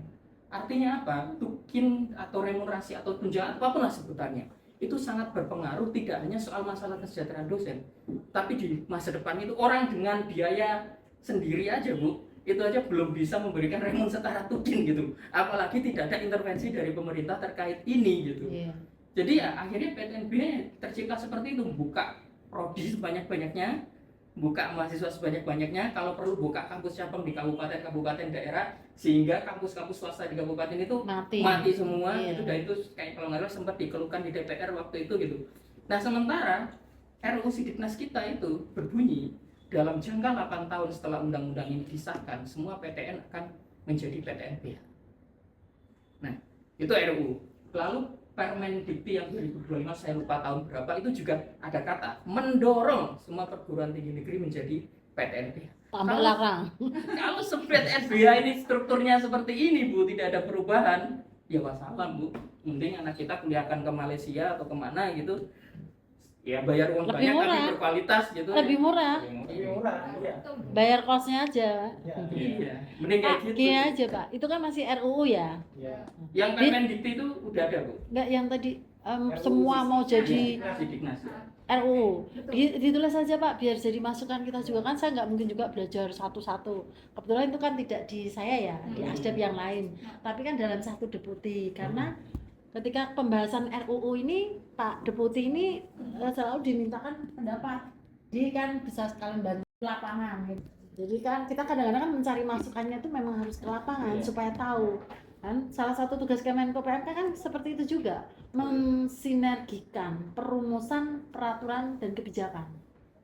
Jadi kita juga harus paham bahwa peraturan kebijakan yang dibuat di atas itu di bawah applicable enggak atau menyengsarakan apa enggak. Nah, kalau kita tidak tahu apa yang terjadi di bawah kan kita nggak pernah tahu. Mungkin peraturan itu di atas kelihatannya bagus-bagus saja. Wah ini bagus ini mendorong ini. Tapi ketika di bawah, oh ya seperti yang Bapak Ibu sampaikan, apa-apa dicatat aja. Ya lagi-lagi saya bilang ya belum tentu nanti terus diturutin ya. Tapi at least ada masukan itu dan kita pada posisi mensinergikan tadi dalam rangka perumusan kebijakan. Ya Bu, ini mau cerita sedikit, nah, dan pesan juga dari teman.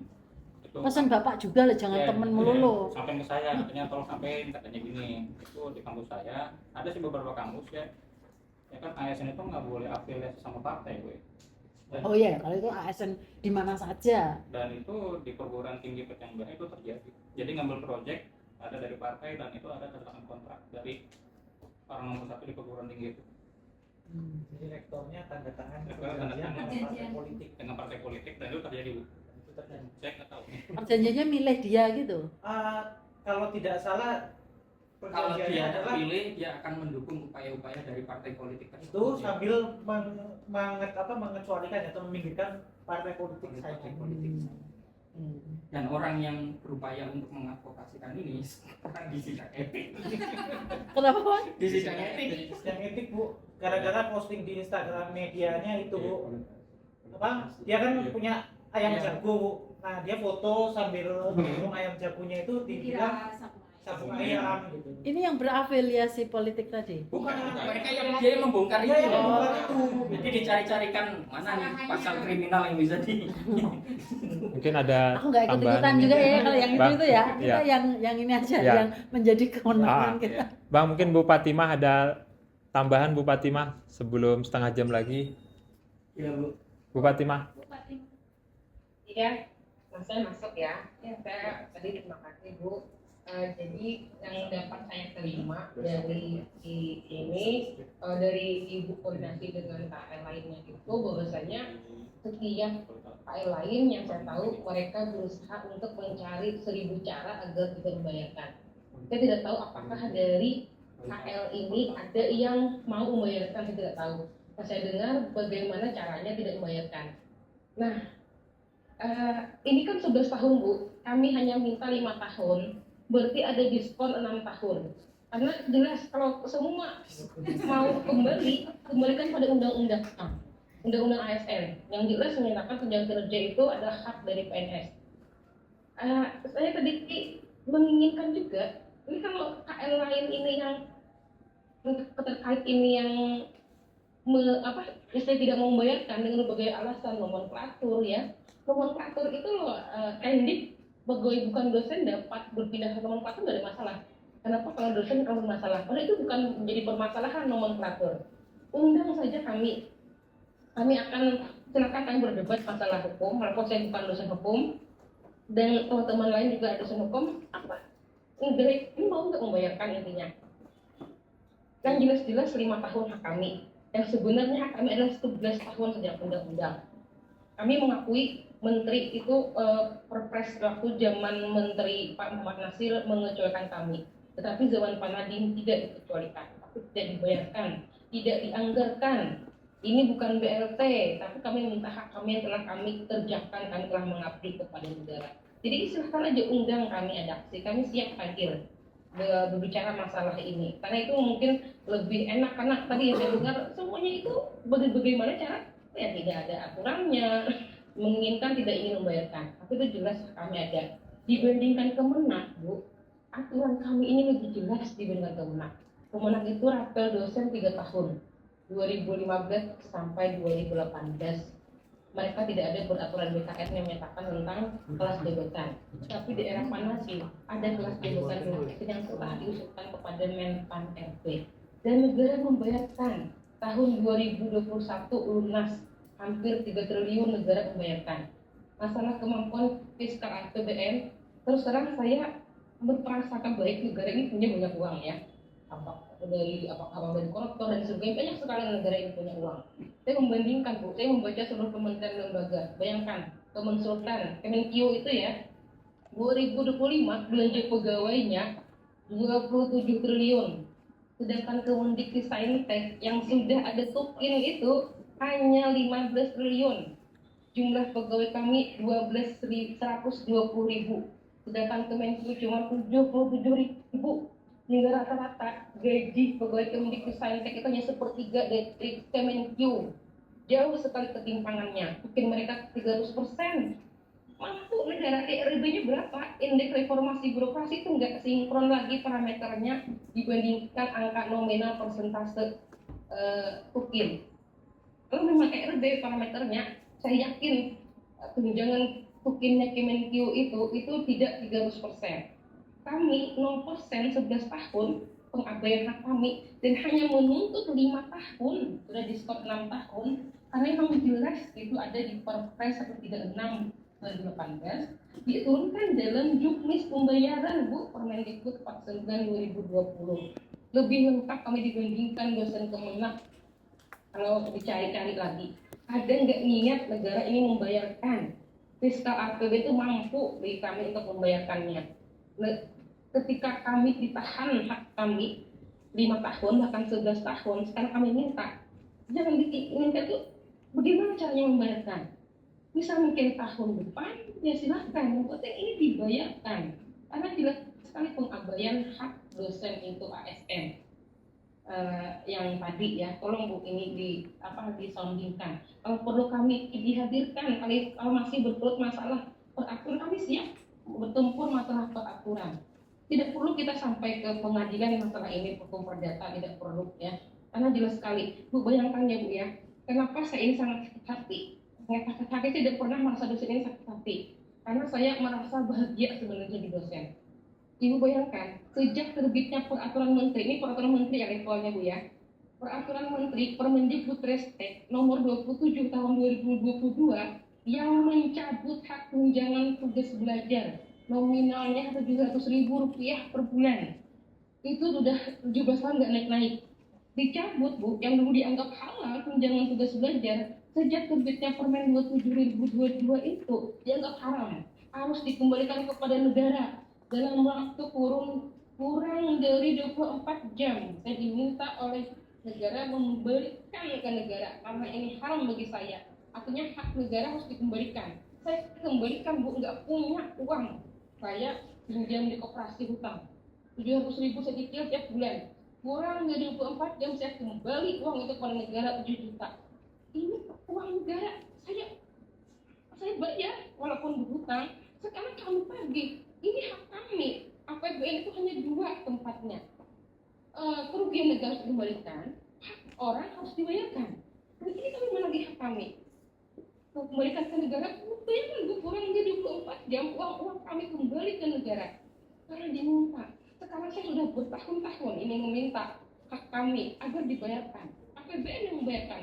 Rp1 pun tidak akan keluar dari uang para pemangku kepentingan, para pejabat, tetapi APBN. Saya minta ini hak hutang negara ini dibayarkan.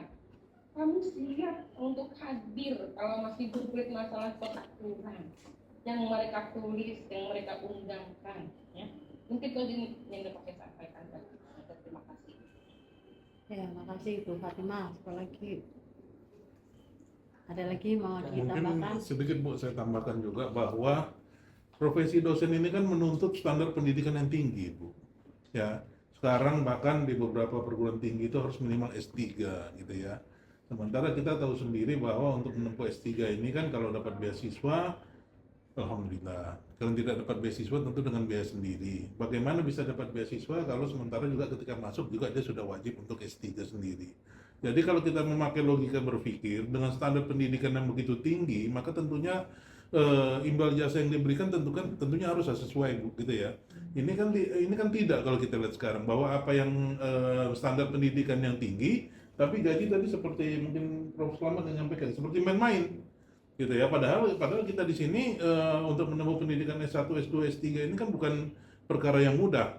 Perlu korban waktu, korban tenaga, korban harta, bahkan ada yang mohon maaf Bu sampai korban keluarga teman saya, sampai berpisah.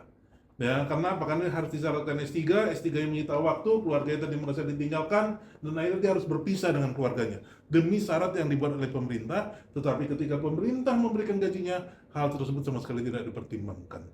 Bahkan jauh lebih besar Kemenkyu yang mungkin cara pendidikannya mungkin hanya S1. Ya, tidak ada S2, tidak ada S3. Jadi kalau kita runut tadi cara berpikir tadi, memang cara berpikir pemerintah ketika melihat dosen itu terbalik-balik gitu, Bu. Logika terbalik semua yang dipakai. Tuntutannya begitu tinggi, upahnya begitu rendah. Sementara pendidikan itu sendiri itu merupakan hal yang wajib jika kita mau cerita 2045 tadi sebagai hal yang nyata, bukan hanya sekedar target di atas kertas gitu. Dan saya yakin Bu, Presiden sebetulnya sangat mendukung gitu. Nah, jadi kita minta tolong kepada ibu dari kementerian yang semuanya merupakan adalah pembantu daripada Bapak Presiden agar bisa memberikan informasi yang sejelas-jelasnya kepada Pak Presiden gitu. Saya yakin ya, ini masalahnya kebanyakan kalau saya lihat pemecahnya itu tentu harus diambil keputusan politik. Kenapa? Karena cerita 2020, 2024 cerita begini, begitu dan sebagainya. Walaupun tadi ada upaya tadi untuk ibu untuk memecah daripada kebuntuan tadi, tidak melakukan pembiaran, tapi saya yakin jika ini tadi bisa sampai kepada Bapak Presiden secara langsung, ya, dan kemudian ini juga menyangkut program nyata daripada Bapak Presiden, yaitu untuk memajukan pendidikan di Indonesia dan untuk mencapai Indonesia Emas 2045, saya yakin akan ada hal yang akan diputuskan oleh Bapak Presiden yang justru akan mempermudah Ibu di Kemenko, kemudian Kemendikti, dan juga dari Kemenkyu untuk mengambil keputusan. Karena beberapa kali kami dengar bahwa Pak Purbaya sendiri selaku Kemenko, dia mengikuti arahan Presiden. Kalau Presiden perintah bayar. Contohnya seperti kereta api cepat yang sebelumnya beliau tadi katakan tegas tidak memakai APBN, tapi ada kebijakan Presiden untuk ada upaya APBN untuk digunakan untuk membantu agar ini bisa diselesaikan. Nah, ini akhirnya kan mulai ada kelihatan bisa berjalannya gitu. Jadi saya rasa mungkin harus ada terobosan ya. Satu tadi mungkin dari Bu Fatimah sudah menyampaikan, kami diundang. Ada media yang bisa, mungkin wadah yang mungkin Ibu bisa sampaikan nanti ke Bapak-Bapak pimpinan, agar apa yang kami sampaikan ini tadi nggak macet Ibu, mungkin ya Bu, bukannya apa ya, bukannya tidak ada niat merendahkan, tapi mungkin kalau tadi mungkin hanya dari Ibu yang menyampaikan atau dari Pak Deputi, mungkin kementerian nanti dari Kemendikti, itu kan Ibu yang menyampaikan, Ibu kan nggak tahu cerita sebenarnya apa, mungkin akan disampaikan seperti itu. Tapi kalau dari kami yang menyampaikan, kami yang betul-betul tahu, kami yang sudah mengkaji, kami yang mempunyai segala macam aturan tadi sudah kami pelajari, ini tentu akan menjadi pertimbangan yang lebih nyata bagi kementerian-kementerian terkait. Saya rasa mungkin ini bisa menjadi pemecah kebuntuan yang saya lihat sebetulnya niat dari Ibu di Kemenko, dari Bapak di Kemenko adalah untuk memecah ini, akan tetapi ya harus kita akui memang perlu ada trigger untuk mempercepat ini semua tadi. Mungkin demikian Bu. Ya. Pak, saya mau tanya, tadi sudah pernah belum sih ketemu sama Kemdikti Sentek? Sudah, sebelum Tukin cair. Kenapa? Sebelum Tukin cair. Oh, sudah pernah ketemu dengan siapa? Pak Prof. Oh, langsung Menteri. Terus apa kata Pak Menteri? Pak Menteri mau mengkaji ulang dan saya masih ingat ucapan beliau akan membayarkan dengan cara cicil, cuma sampai sekarang tidak ketika. Ada tertulisnya gitu Ibu? Bukti rekaman nggak ada rekamannya. Oh, nggak punya itu ya, nggak punya Tapi catatannya. dari Bu Fatimah Menyicil gitu. kemarin dari Bu Ketua ada mau WA ke Pak Brian untuk menyampaikan mengenai masalah Tukin 2020-2024. Prof. Brian menyampaikan bahwa kami akan langsung bertemu dengan Menko PMK dan juga Kemenkyu untuk menyelesaikan pembayaran Tukin. Kemarin sekitar 2 minggu yang lalu. Oh ya, Ada mungkin bukti chatnya. Minggu Oh, lalu, ya. minggu lalu. kan 2 minggu yang lalu ya. Oh ya, mungkin dalam waktu dekat. Karena kan Menteri jadwalnya juga padat. Mungkin Pak Menteri Diktinya punya waktu, Pak Menkonya yang pas enggak. Kan itu harus nyocokin 3 menteri ya. Jadi ini Tidak setelah mudah. ada dari Ombudsman, Bu, di Ombudsman sudah memberikan rekomendasi kepada Mendikti Saintek, baru beliau ya itu. Jadi memang baru 2 minggu sih, belum lama. Belum lama. Tapi Kan waktu itu kirim surat juga ke Pak Presiden. Ya. Ada Ya. balasan. belum ada. Balasan tidak ada, tapi ditindaklanjuti dengan Pak Presiden memanggil langsung Prof. Brian dan Ibu Sri Mulyani ke istana kan, Bu, untuk menanyakan bahwa banyak sekali pertanyaan yang disampaikan kepada beliau, salah satunya dari Adaksi terkait mengenai tunjangan kinerja. Maka waktu itu Pak Presiden ingin meminta langsung keterangan dari Pak Menteri dan Ibu Menteri sebetulnya apa yang menjadi permasalahan dalam hal ini. Sesudah itu tadi dibicarakan, akhirnya kan diputuskan oleh Presiden, oke kita bayarkan, dan Perpres waktu itu kan dipersiapkan langsung untuk ditandatangani, Bu. Itu perpres yang mana? Yang Terkait pembayaran tukin 2025. 2025. Pasti kan yang Itu dibayar kan belum zaman Pak Brian. Mungkin Sudah. 2000. sudah Bu, sudah. Enggak, maksudnya awal diskusinya kan dari zaman Pak Iya. Satrio. Tidak pernah. Tidak, Tidak dia- pernah dengan Pak Satrio. Pak Enggak, Satrio. mungkin 2025. Iya. Betul. Iya, Iya. tapi Presiden, Bu, Pak Prabowo baru mengetahui langsung dari menterinya adalah melalui Pak Brian dan Ibu Sri Mulyani, Bu. Dengan Pak Satrio, beliau tidak ada komunikasi terkait itu. Itu kan singkat kemarin, Bu, ya. Iya. Termasuk Apalagi singkat. Pak Satrio juga tidak lama, Bu. Jadi perlu Bapak Ibu ketahui, proses perpres itu tidak secepat itu. Jadi proses pembahasan 2025 itu dari bulan pokoknya tahun 2024 bulan apa ya? Yang jelas waktu itu menterinya masih Pak Satrio. Itu kita sudah mulai membuat rancangan perpres untuk yang 2025 karena memang pada waktu itu kita masih agak kesulitan untuk mengakomodasi yang 2020-2024. Jadi yang kelihatan di depan mata yang masih bisa diformulasikan itu yang 2025. Iya. Nah, tapi anyway ya Oh, Pak, Ibu, apa ini yang Bapak Ibu Ini sampaikan? ada videonya waktu audiensi dengan Kementerian mana? dengan Pak Prof. Oh ya, itu yang tentang yang 2020-2020. Oh ya.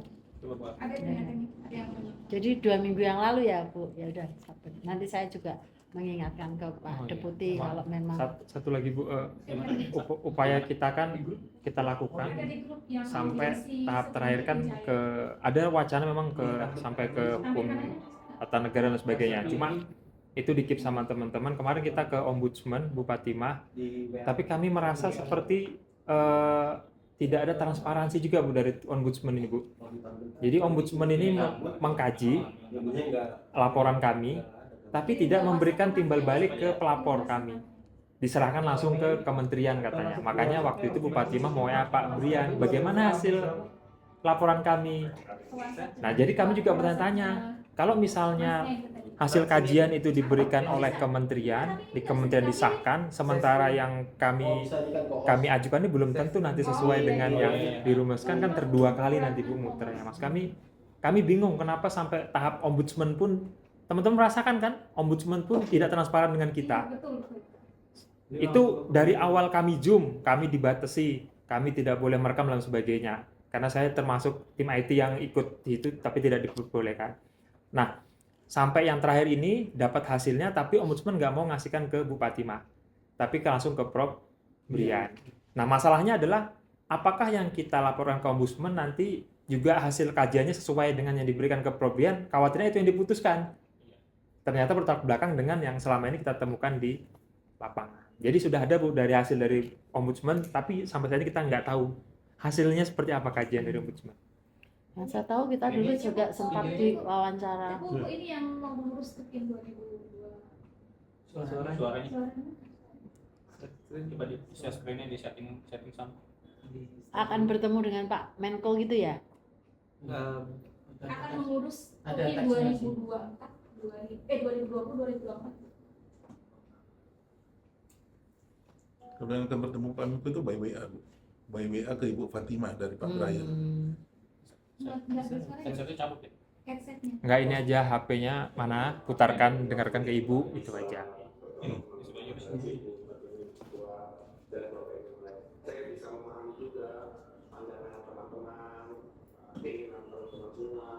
untuk proses terus gitu ya terkait mungkin sejak 2020 kami sangat bisa memahami ya kami dari kementerian tentunya mohon maaf ya Pak, saya terima kasih sekali bisa bertemu, bisa mendapat masukan tentu kami sekarang kalian karena bagaimanapun ini lintas kementerian saya akan suarakan terus, tetapi untuk saat ini kita fokus untuk 2025 mumpung ini semua sudah setuju, jadi target saya sih segera NKRI.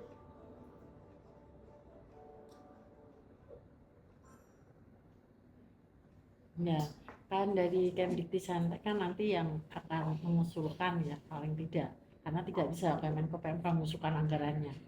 Tapi kan ini pertanda baik kalau Pak, kalau denger nih ya videonya, nanti kita pada posisi mengingatkan, mengkoordinasikan dan memastikan ke MQ bahwa harus ada support juga. Mereka kan akan menghitung juga.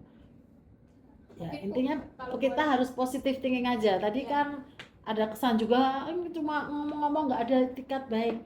Jangan berpikir dulu itu ya. Kita positif aja, semua kan berproses. Dan kita semua, Pak Ojat juga dosen, ya Pak Bian tuh mungkin juga dosen. Iya, saya juga dosen. Jadi intinya kita itu sebenarnya ngerasain hal yang sama.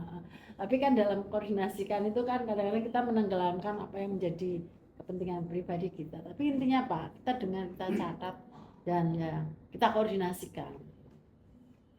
Kalau dalam hubungan ini Bu antar kementerian sebetulnya dari Ibu ya, dari Menko PMK yang bisa mengundang KL yang menjadi mitra ya. Iya, bisa menyarankan ya, merekomendasikan KL gitu. Tapi kan nanti pengusulannya nggak bisa dari kita. Tapi rekomendasi kan bisa dari Ibu ya Bu ya. Bisa.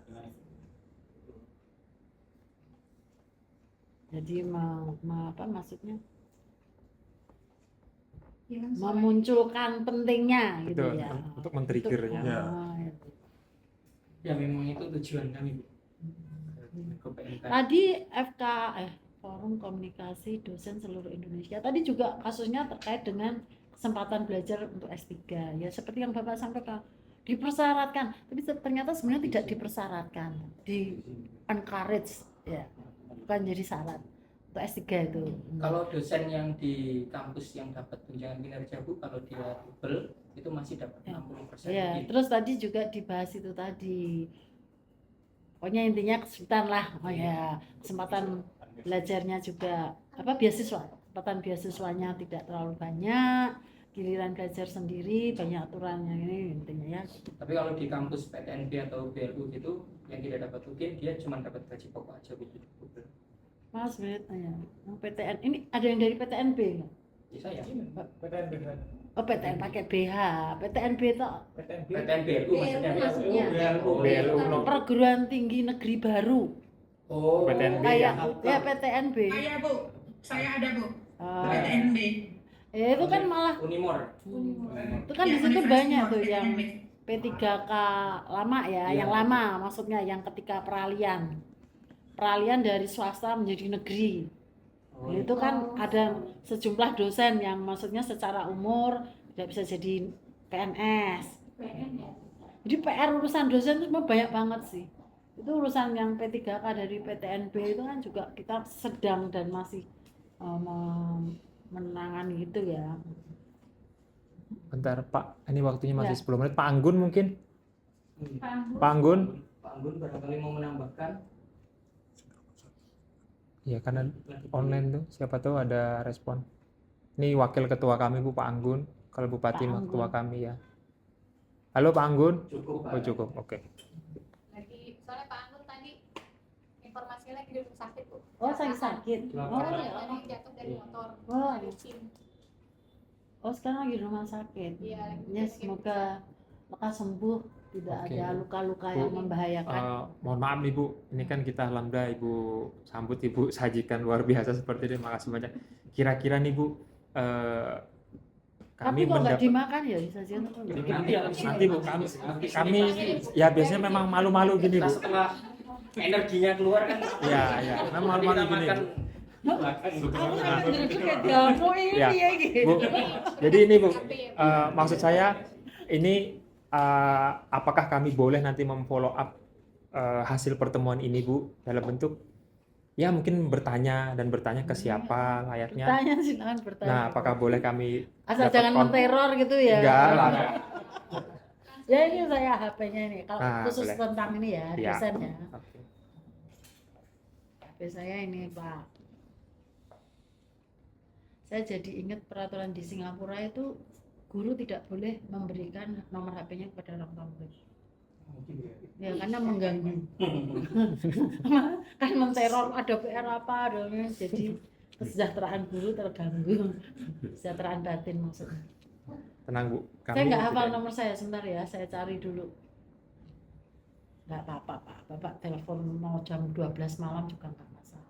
Kan saya nanti yang memutuskan mau berangkat apa Enggak ya. Bener juga sih. bebas mau telepon bebas Pak. Mau telepon. Mahasiswa terserah hari libur. Kamu mau chat jam 11 malam silakan, tapi ya soal bahas enggak terserah saya. 081 ya Pak, WA ya, WA nomornya terus dari Adaksi gitu. Jadi saya nanti ingat. Karena kalau nelpon saya nggak muncul nomornya, seringnya tidak saya angkat. Karena seringnya sales. Iya. Jadi saya takut kalau itu sales, saya tidak bisa Iya, melarikan iya. diri dari sales. Atau dari bank Bu ya, nawarin produk. Jadi di WA aja dulu, kalau misalnya belum ada, nanti kan saya simpen. Tolong ditulis Adaksinya ya, jadi saya ingat, oh ini isunya tentang apa. Tapi adaksinya konotasinya nggak negatif kan Bu, ingat ya? Enggak lah. Lah ini aja tadi kan saya minta tim saya. Ini banyak nih saya rekomendasi ke pimpinan terkait dengan adaksi. Tapi nggak perlu saya sampaikan di sini. Nanti Iya, Bapak Bu. jatuh cinta sama saya. Karena kan rekomendasinya sangat positif itu loh. Mohon maaf Ibu, sebelumnya mungkin saya ingin menegaskan kembali ya Bu ya, untuk diskusi kali ini mungkin bukan hanya tentang Tukin for All, tapi juga tentang jabatan fungsional yang tadi dibilangnya kita juga Review itu kan ya, Ya, review yang belum kinerja naik-naik. dosen. Ya. Kalau bisa tidak hanya dilihat dari SKP gitu kan. SKP, ya itu juga masalah tentang SKP.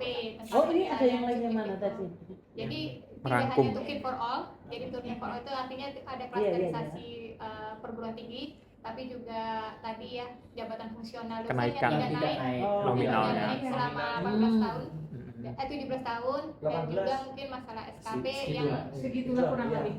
ya 2007 Bu. Diskon lah, Masih diskon, ada diskon. Namanya apa? Kan masih Namanya apa tadi? Tunjangan Tunjangan. jabatan fungsional.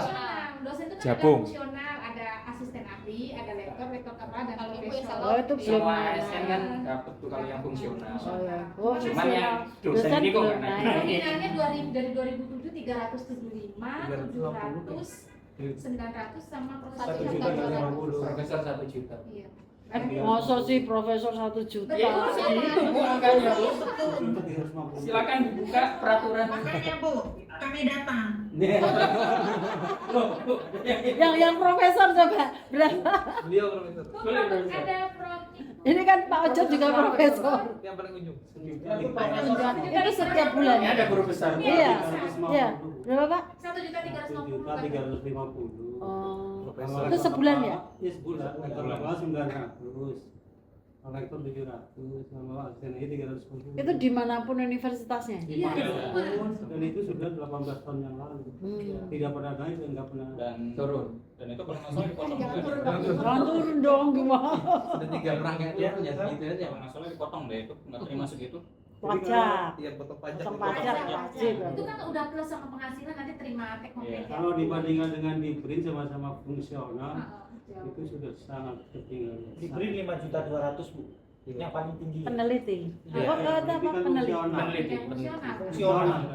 Kami juga meneliti. 5.200.000. Beliau ini 1 juta. Kami malah Kami ditambah pengabdian masyarakat dan pendidikan. Bu. kita melampaui BRIN malah ya. meneliti aja Bu. Biar Kami ya. tunjangannya 5 juta Bu.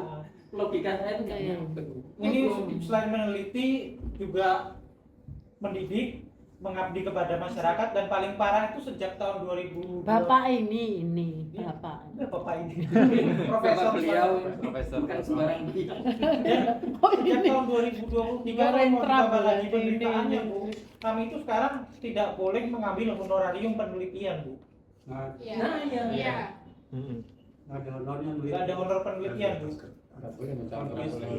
Jadi ini terus isunya apa nih dari kesejahteraan ya? Iya. Intinya itu. Karena perintilannya itu banyak banget. Intinya perlu memperhatikan kesejahteraan dosen. Karena bukan hanya terkait kami yang hadir di sini, tapi nanti Bu profesi dosen ini ke depannya. Iya, iya. Dan ya itu tadi. Kesejahteraan dosen tidak hanya untuk klaster-klaster tertentu, Bu. Jadi kalau ini kan bukan klaster yang non remun misalnya ya, termasuk PTNBH, BLU remun itu malah mereka yang sedang dapat tukin lebih lebih ini lagi, artinya ada yang PTNBU remun hanya dapat remun per bulan 500.000, ya banyak. 300.000. Dosen remunnya 500.000 per bulan. Saya lumayan 900.000. Ya itu ya tukin for all, Bu. Jadi tukin sebaiknya untuk semua dosen. Ya. Tidak hanya Dan biar kampus juga tidak membuka mahasiswa sebanyak-banyaknya yang untuk mengambil hal itu. Iya, itu saya setuju juga. Ini baru Itu kan jadi concern juga. jadi perlu ditinjau kembali tentang PTNBH itu yang menjadi Merajalela. diskriminasi, Merajalela Kesenjangan. merekrutmen murid. diskriminasi antara pimpinan dan dosen. Dan Tadi tidak saya ada bilang, evaluasi. Kaprodi 9 juta, tunjangan dosen cuma 900.000 10%-nya, itu kan sangat tidak adil.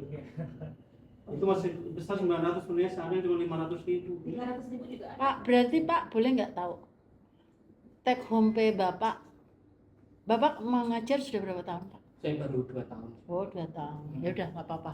2 tahun berapa berarti? Nggak nyampe 5 juta. 2 tahun nggak sampai 5 juta. Ya 4,5. Ya. Tapi itu setelah di tahun 2025 ini Bu, di 2024 ya saya nggak nyampe 4 juta.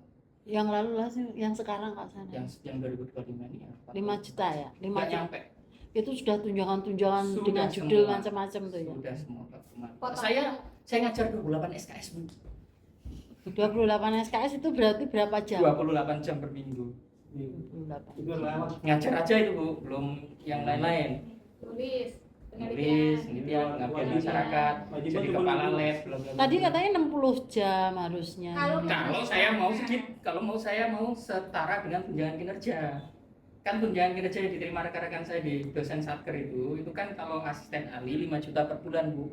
Kalau saya mau dapat remun setara segitu ya saya harus ngajar 60 SKS gitu loh Bu. Nah sementara rekan-rekan yang lain yang dapat tunjangan kinerja dari negara itu cukup memenuhi BKD, artinya cuma 12 SKS plus 1 tugas tambahan. Minimal dosen minimal jam mengajar untuk bisa mendapatkan tukin itu berapa? 12 12 SKS. Iya, wajib. 12 SKS itu berarti berapa jam seminggu? 12 jam. 12 jam. Terus lainnya penelitian, Iya. kemudian masyarakat. Nah, makanya saya 28 jam per minggu ini nggak nyampe setengahnya dari tukin nggak nyampe. Seperlimanya Bu. Iya. Itu Bu ada yang Terus, men-share nominal. Nah, ini tunjangan kinerja. Ini jabatan fungsional. Oh, itu Jabatan fungsional. dosen. Dari Apa? 2007. Kalau Ibu maaf Ibu eselon Eselon berapa ya aku? nah, itu setara dengan eselon Saya eselon berapa ya? Minimal Saya 2 ya. 33 tahun. Saya sebagai PNS sudah 33 tahun. Jadi itu ya. eselon 4 Ibu. Ini 2 tahun kan, ini 33 tahun. 38 Itu tahun. setara Iya. 20 tahun. sama nggak Bu Lawan angkanya? Pancis ya. Profesor loh Bu, guru besar itu cuma 1 juta. 350. Saya malah nggak punya tunjangan fungsional. Kalau saya tidak punya struktural, ya gaji saya 2.700.000. Kok 2.700.000? PNS berapa sih yang non fungsional, non struktural itu berapa? Gajinya itu berapa sih? 4 juta ya? 4 juta kalau punya suami ya? Punya suami, punya anak kayaknya segitu. Golongan. Iya. Kalau dosen awal masuk itu kan 3B, itu sekarang 29. Oh 3B. Oh, S2 ya? S2. Iya. 2,9. S1 berarti 2. Ini saya baru tahu aja ini yang guru besar itu 1.300.000. Ya, Pak Imam mungkin mau Kalau yang nyampaikan profesor tuh. berapa 10 juta atau berapa tuh apa tunjangan apa? Tukin. Oh ya ini tukinya nggak diceritain. Itu kan baru, Bu. Dulu Kan sebelumnya baru kan kita tuh Sebelumnya nggak ada. Mungkin kan baru, Bu. Baru 2012. Baru menikmati Tukin sekarang alhamdulillah Bu, mau pensiun. Tapi profesor pensiun berapa? 75 toh? Enggak. 70. Iya, perpanjangan bisa lagi kan sampai Tapi 75. perpanjangan tetap profesornya kan enggak. Dan Tukin ini sekarang Bu, di banyak perguruan tinggi muncul seperti ada ancaman bahwa hanya diberlakukan 2 tahun. Setelah itu dia wajib remunerasi. Ini kita udah dengar dari banyak perguruan tinggi yang menyatakan bahwa hanya sampai 2026 ini boleh mereka menerima Tukin khususnya untuk yang BLU non Remun. Mulai 2027 BLU non Remun katanya masih infonya wajib menjadi BLU Remun. Dan kampus tidak mampu Dan ya, untuk Remun setara Tukin itu. karena ketika dari BLU non Remun menjadi Remun, maka Tukin daripada tendik pegawai itu harus ditanggung oleh kampus sendiri. Belum lagi remunerasi daripada dosen. Dan itu jelas sangat jauh dari kemampuan perguruan tinggi gitu. Emang sudah ada peraturannya itu apa masih kasak kusuk? Beberapa kali petinggi dari Kemendikti udah menyampaikan seperti itu, Bu. Kemendikti Saintek Wacana gitu. Pak Togar. Pak Sekjen, karena beliau menyatakan beliau sendiri juga mendapatkan info dari Kemenkyu bahwa dalam tempo 2 tahun. Nah, dengan adanya Tukin for All ini tadi kan artinya kan kita tidak kehilangan Tukin, Bu. Kalau seperti itu tadi kan artinya kawan-kawan baru terima 4,5 juta, ada yang 6,5 juta, tiba-tiba drop 300.000, Bu. Baru cicil sepeda motor 1 tahun. Tiba-tiba ditarik sepeda motornya. Dia baru nyicil rumah.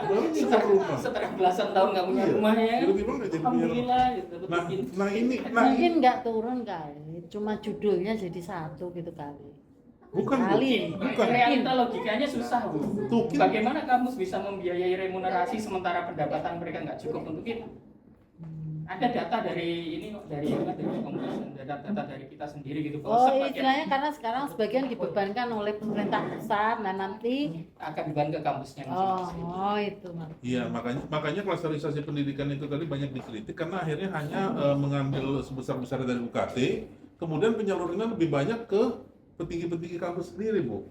Jadi makanya kalau memang kita mau tetap mempertahankan klasterisasi, seharusnya penghonoran, penggajian, tunjangan pegawai itu dikecualikan dari klasterisasi. Itu harusnya menjadi tetap tanggung jawab pemerintah. Terserah kalau kampus tadi ada inovasi-inovasi untuk memberikan tambahan lain.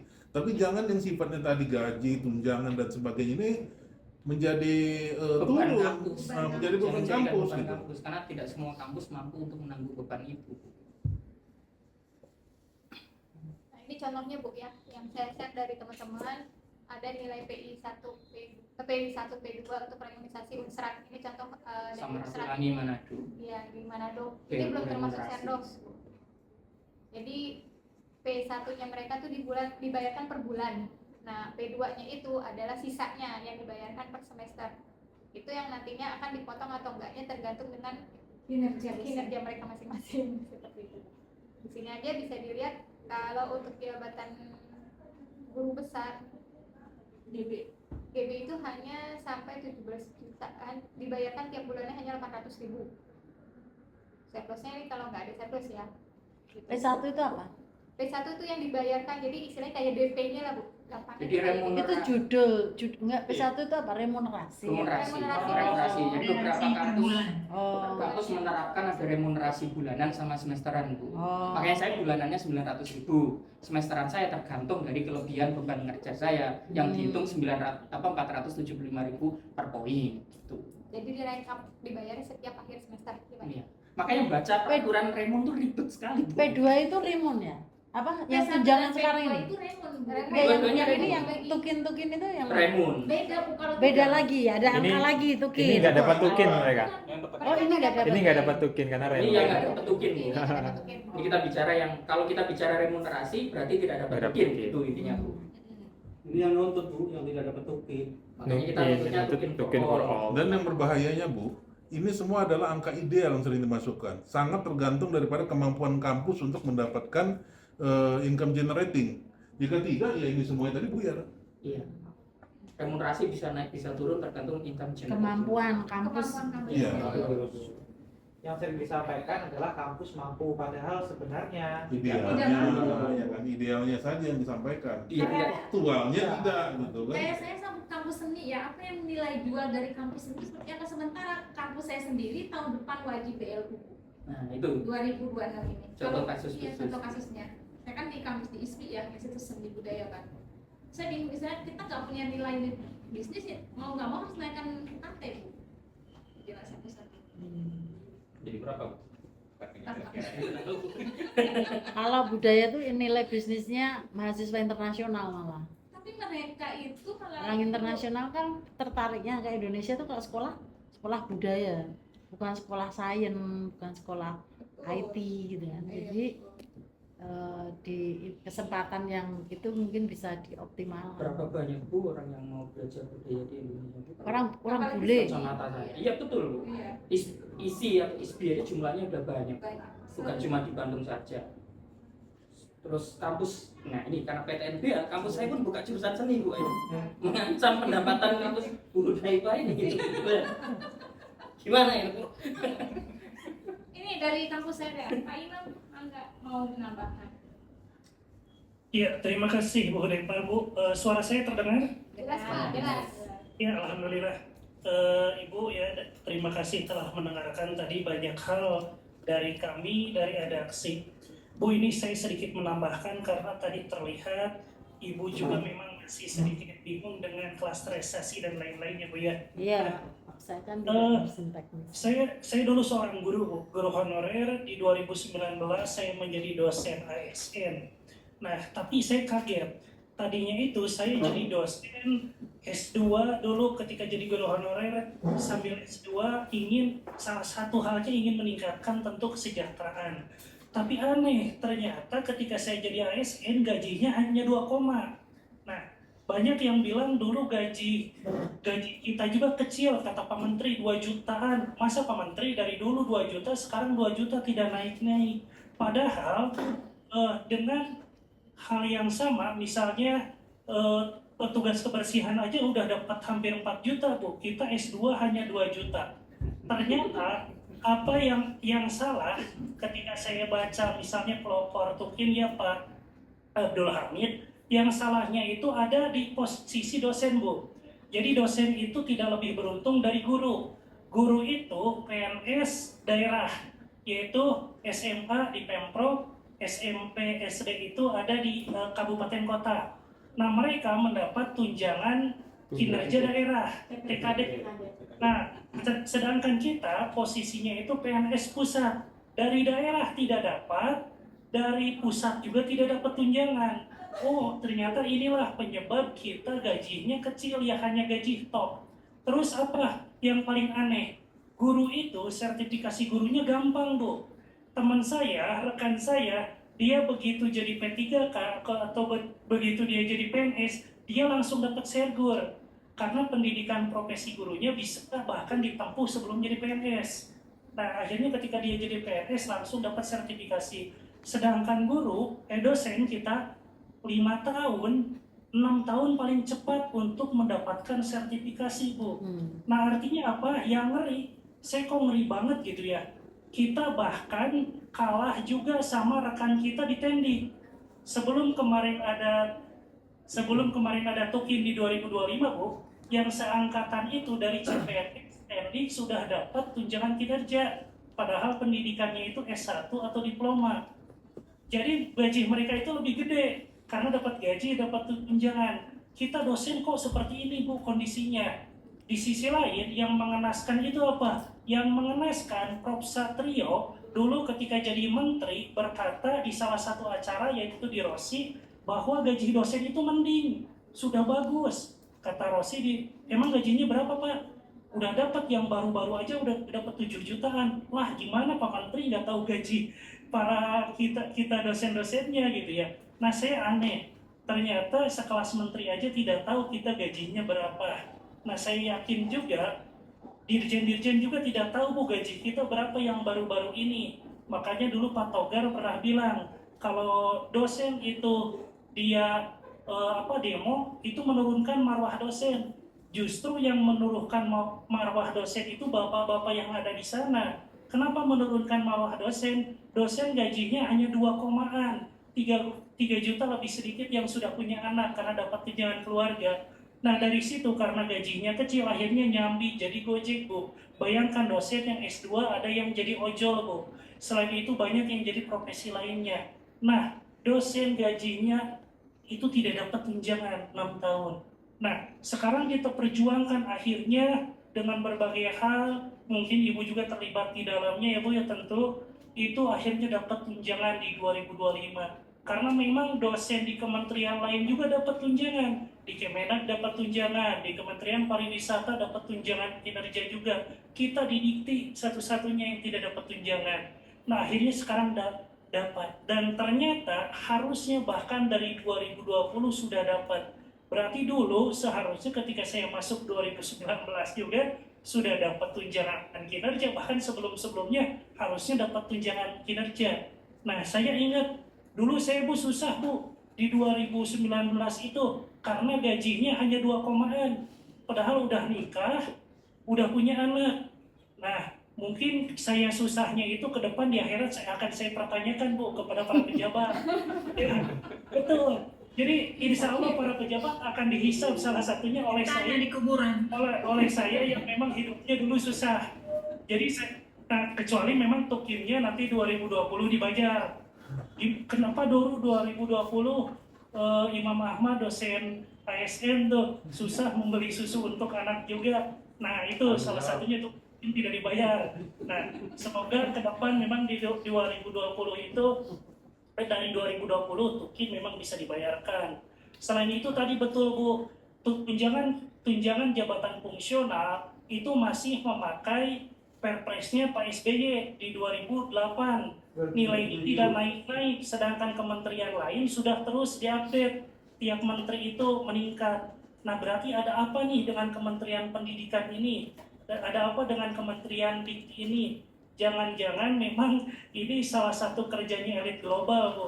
Jadi pendidikan itu sengaja untuk tidak bisa naik, tidak bisa meningkat. Karena biarkan masyarakat itu bodoh. Salah satunya apa? Biarkan dosen gajinya kecil, tunjangannya kecil. Biarkan guru hidupnya susah juga. Kan ada peribahasanya, pay peanut, get monkey. Jadi kalau kita bayarkan kacang, ya yang dapatnya nanti monyet gitu ya. Nah jadi dosen itu kinerjanya tidak akan pernah maksimal. Kenapa? Bukan tidak bisa maksimal, tapi tentu kita untuk hidup layak itu akhirnya harus nyambi, Bu. Dosen itu kerjanya luar biasa, Bu. Itu tridharma, pendidikan, penelitian, pengabdian kepada masyarakat. Kita coba, jarang ada yang tidurnya jam 9 udah tidur, Bu. Sudah ngajar, ngurus penelitian, jam 12 masih begadang, itu masih buat proposal, masih buat proposal untuk BIMA, itu ngejar deadline, selanjutnya masih menyelesaikan untuk pelaporan gitu ya. Nah terus hidupnya ini seperti ini. Di sisi lain berarti harus ngajar di tempat lain, harus ngajar di bimbel, di kampus lain, harus cari penghasilan lain. Karena memang gajinya sebegitu mengenaskan, Bu, sebegitu mengenaskan. Nah saya juga aneh nih, apakah di kementerian itu memang kalau sudah duduk di kursi yang enak, dapat tunjangan yang besar, berarti lupa gitu ya menyuarakan kami yang di bawah nih, yang tidak menjabat apa-apa, yang memang penghasilannya segini-gininya gitu ya.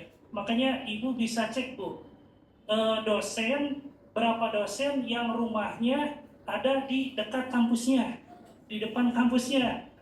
Itu sangat jarang, Bu, paling rektor gitu ya, karena harganya mahal gitu ya. Di Bandung misalnya, Bu, saya di Bandung, itu jarang sekali ada dosen yang bisa beli rumah di dekat dengan tempat kerjanya di kampusnya, karena harganya mahal.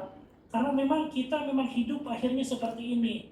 Kalau kita misalnya bandingkan dengan dosen-dosen yang di Malaysia, itu yang bisa dapat dosen S2 tanpa pengalaman sudah dapat puluhan juta, 30-40 juta gajinya. Padahal biaya hidup juga tidak terlalu beda jauh.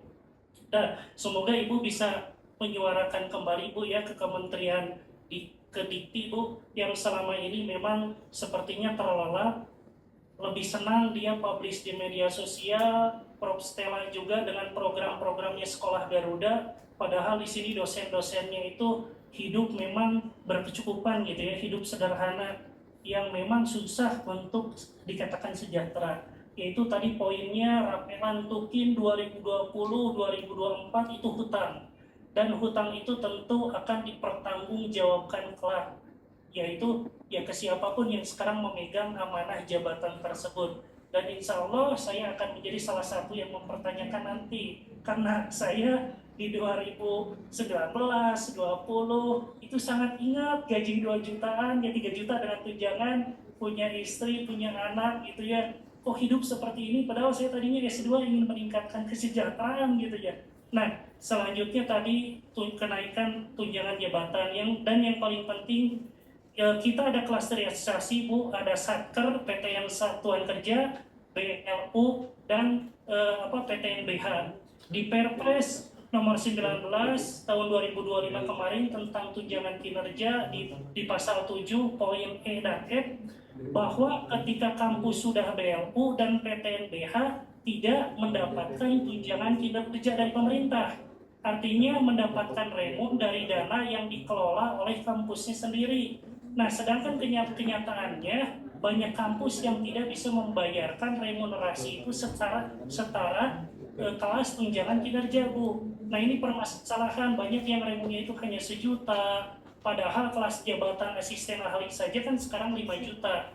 Nah, misalnya seperti itu. Dan ini jadi PR juga Bu, kalau misalnya dibiarkan seperti ini, ke depan ini akan menjadi gejolak baru Bu. Dulu 3 Februari kita demo Bu, dibatasi 500 orang, ternyata yang datang 1.000 orang. Sekarang juga Bu, saya di DPW Jakarta, Jabar, Banten sudah banyak yang ingin demo kembali Bu. Nah, ini kalau tidak diredam, insya Allah menjadi demo kembali Bu. Dan ini teman-teman juga sama, banyak yang sudah greget banget nih. Kita itu diperhatikan tidak sih? Masa tunjangan jabatan fungsional dari 2008 tidak naik-naik?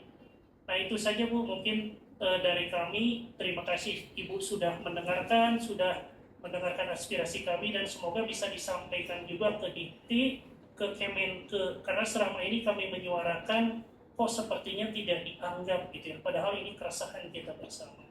Itu saja Bu, terima kasih. Assalamualaikum warahmatullahi wabarakatuh. Waalaikumsalam warahmatullahi wabarakatuh. Ya, baik Bapak dan Ibu semua, sudah kami catat ya apa yang menjadi keluhan Bapak. Paling tidak ada 3 poin, yaitu terkait Tukin 2020-2024, yang satu terkait dengan evaluasi kinerja, dan yang satu terkait dengan jabatan fungsional dan remunerasi yang setara.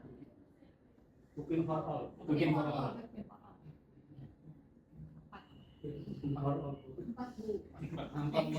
Education for all gitu ya. Dengan Tukin for all, education jadi for all. Ya, jadi intinya ya, ini apa namanya? Ya, itu menjadi perhatian kita bersama. Memang kualitas dan kesejahteraan itu berbanding lurus. Kita tidak bisa menuntut kualitas ketika kesejahteraannya begini ya. Dan jadi kalau mau berkualitas ya kesejahteraannya juga mengikuti. Ya, kita catat ya Pak, nanti kita sampaikan ke pimpinan, dan tentu langkah-langkah selanjutnya juga kita akan mengikuti apa arahan pimpinan. Terus nanti kami laporkan apa yang telah Bapak sampaikan, dan ini kan juga ada rekamannya Mas ya. Rekaman. Jadi kalau saya ada yang bising-bising ada di sini. Sekali lagi terima kasih Bapak dan Ibu atas kehadirannya. Monggo silakan dinikmati dengan seadanya, dan mohon maaf kalau ada hal yang kurang berkenan, itu semua karena saya sebagai manusia biasa. Dan kalau ada yang kurang berkenan dilupakan saja, jangan diingat-ingat, diingat yang lucunya sama yang menyenangkan aja ya. Tapi tadi sudah punya nomor saya, kalau misalnya ada pertanyaan, ada mengingatkan Bu ini sudah ini ya nggak apa-apa, silahkan. Penting jangan meneror ya, karena isu yang dibahas juga banyak, tapi itu untuk saling mengingatkan gitu ya Pak. Kami dari redaksi Bu sangat terima kasih atas gangguan dan juga penerimaan dari ibu dan Dengan senang teman-teman. hati. Tentu dari kehadiran kami merepotkan dan juga dengan Enggak, kalau kami mohon maaf. Enggak merepotkan, Kami itu perlu dari dicatat. silaturahim yang salah bapak bukan negara kita Iya, Indonesia. amin. Ya. Nih jadi bukan hanya sekedar substansinya ya, tapi kita jadi kenal ya, jadi bersilaturahim kan. Kalau kenal beda ya, kalau kenal tuh kan pernah ketemu tuh ekspresinya beda. Mungkin kalau bapak ibu dengar suara saya galak iman suaranya, tapi lihat orangnya lucu banget gitu ya. Iya. Dan repotnya juga itu kan seringnya orang salah ngira, saya tuh dikira mesti agak muda dikit loh. Bahkan saya tuh sudah tahu. Makanya mbaknya kalau nanya tadi kan, ibu berapa coba ibu lah? Saya tuh 33 tahun sebagai PNS. Dan dikira saya sama 2 tahun ya. Kalau saya buat membandingin loh, ibu udah selama itu, tapi kami udah segitu. Gitu. Ibu sudah dapat segitu, tapi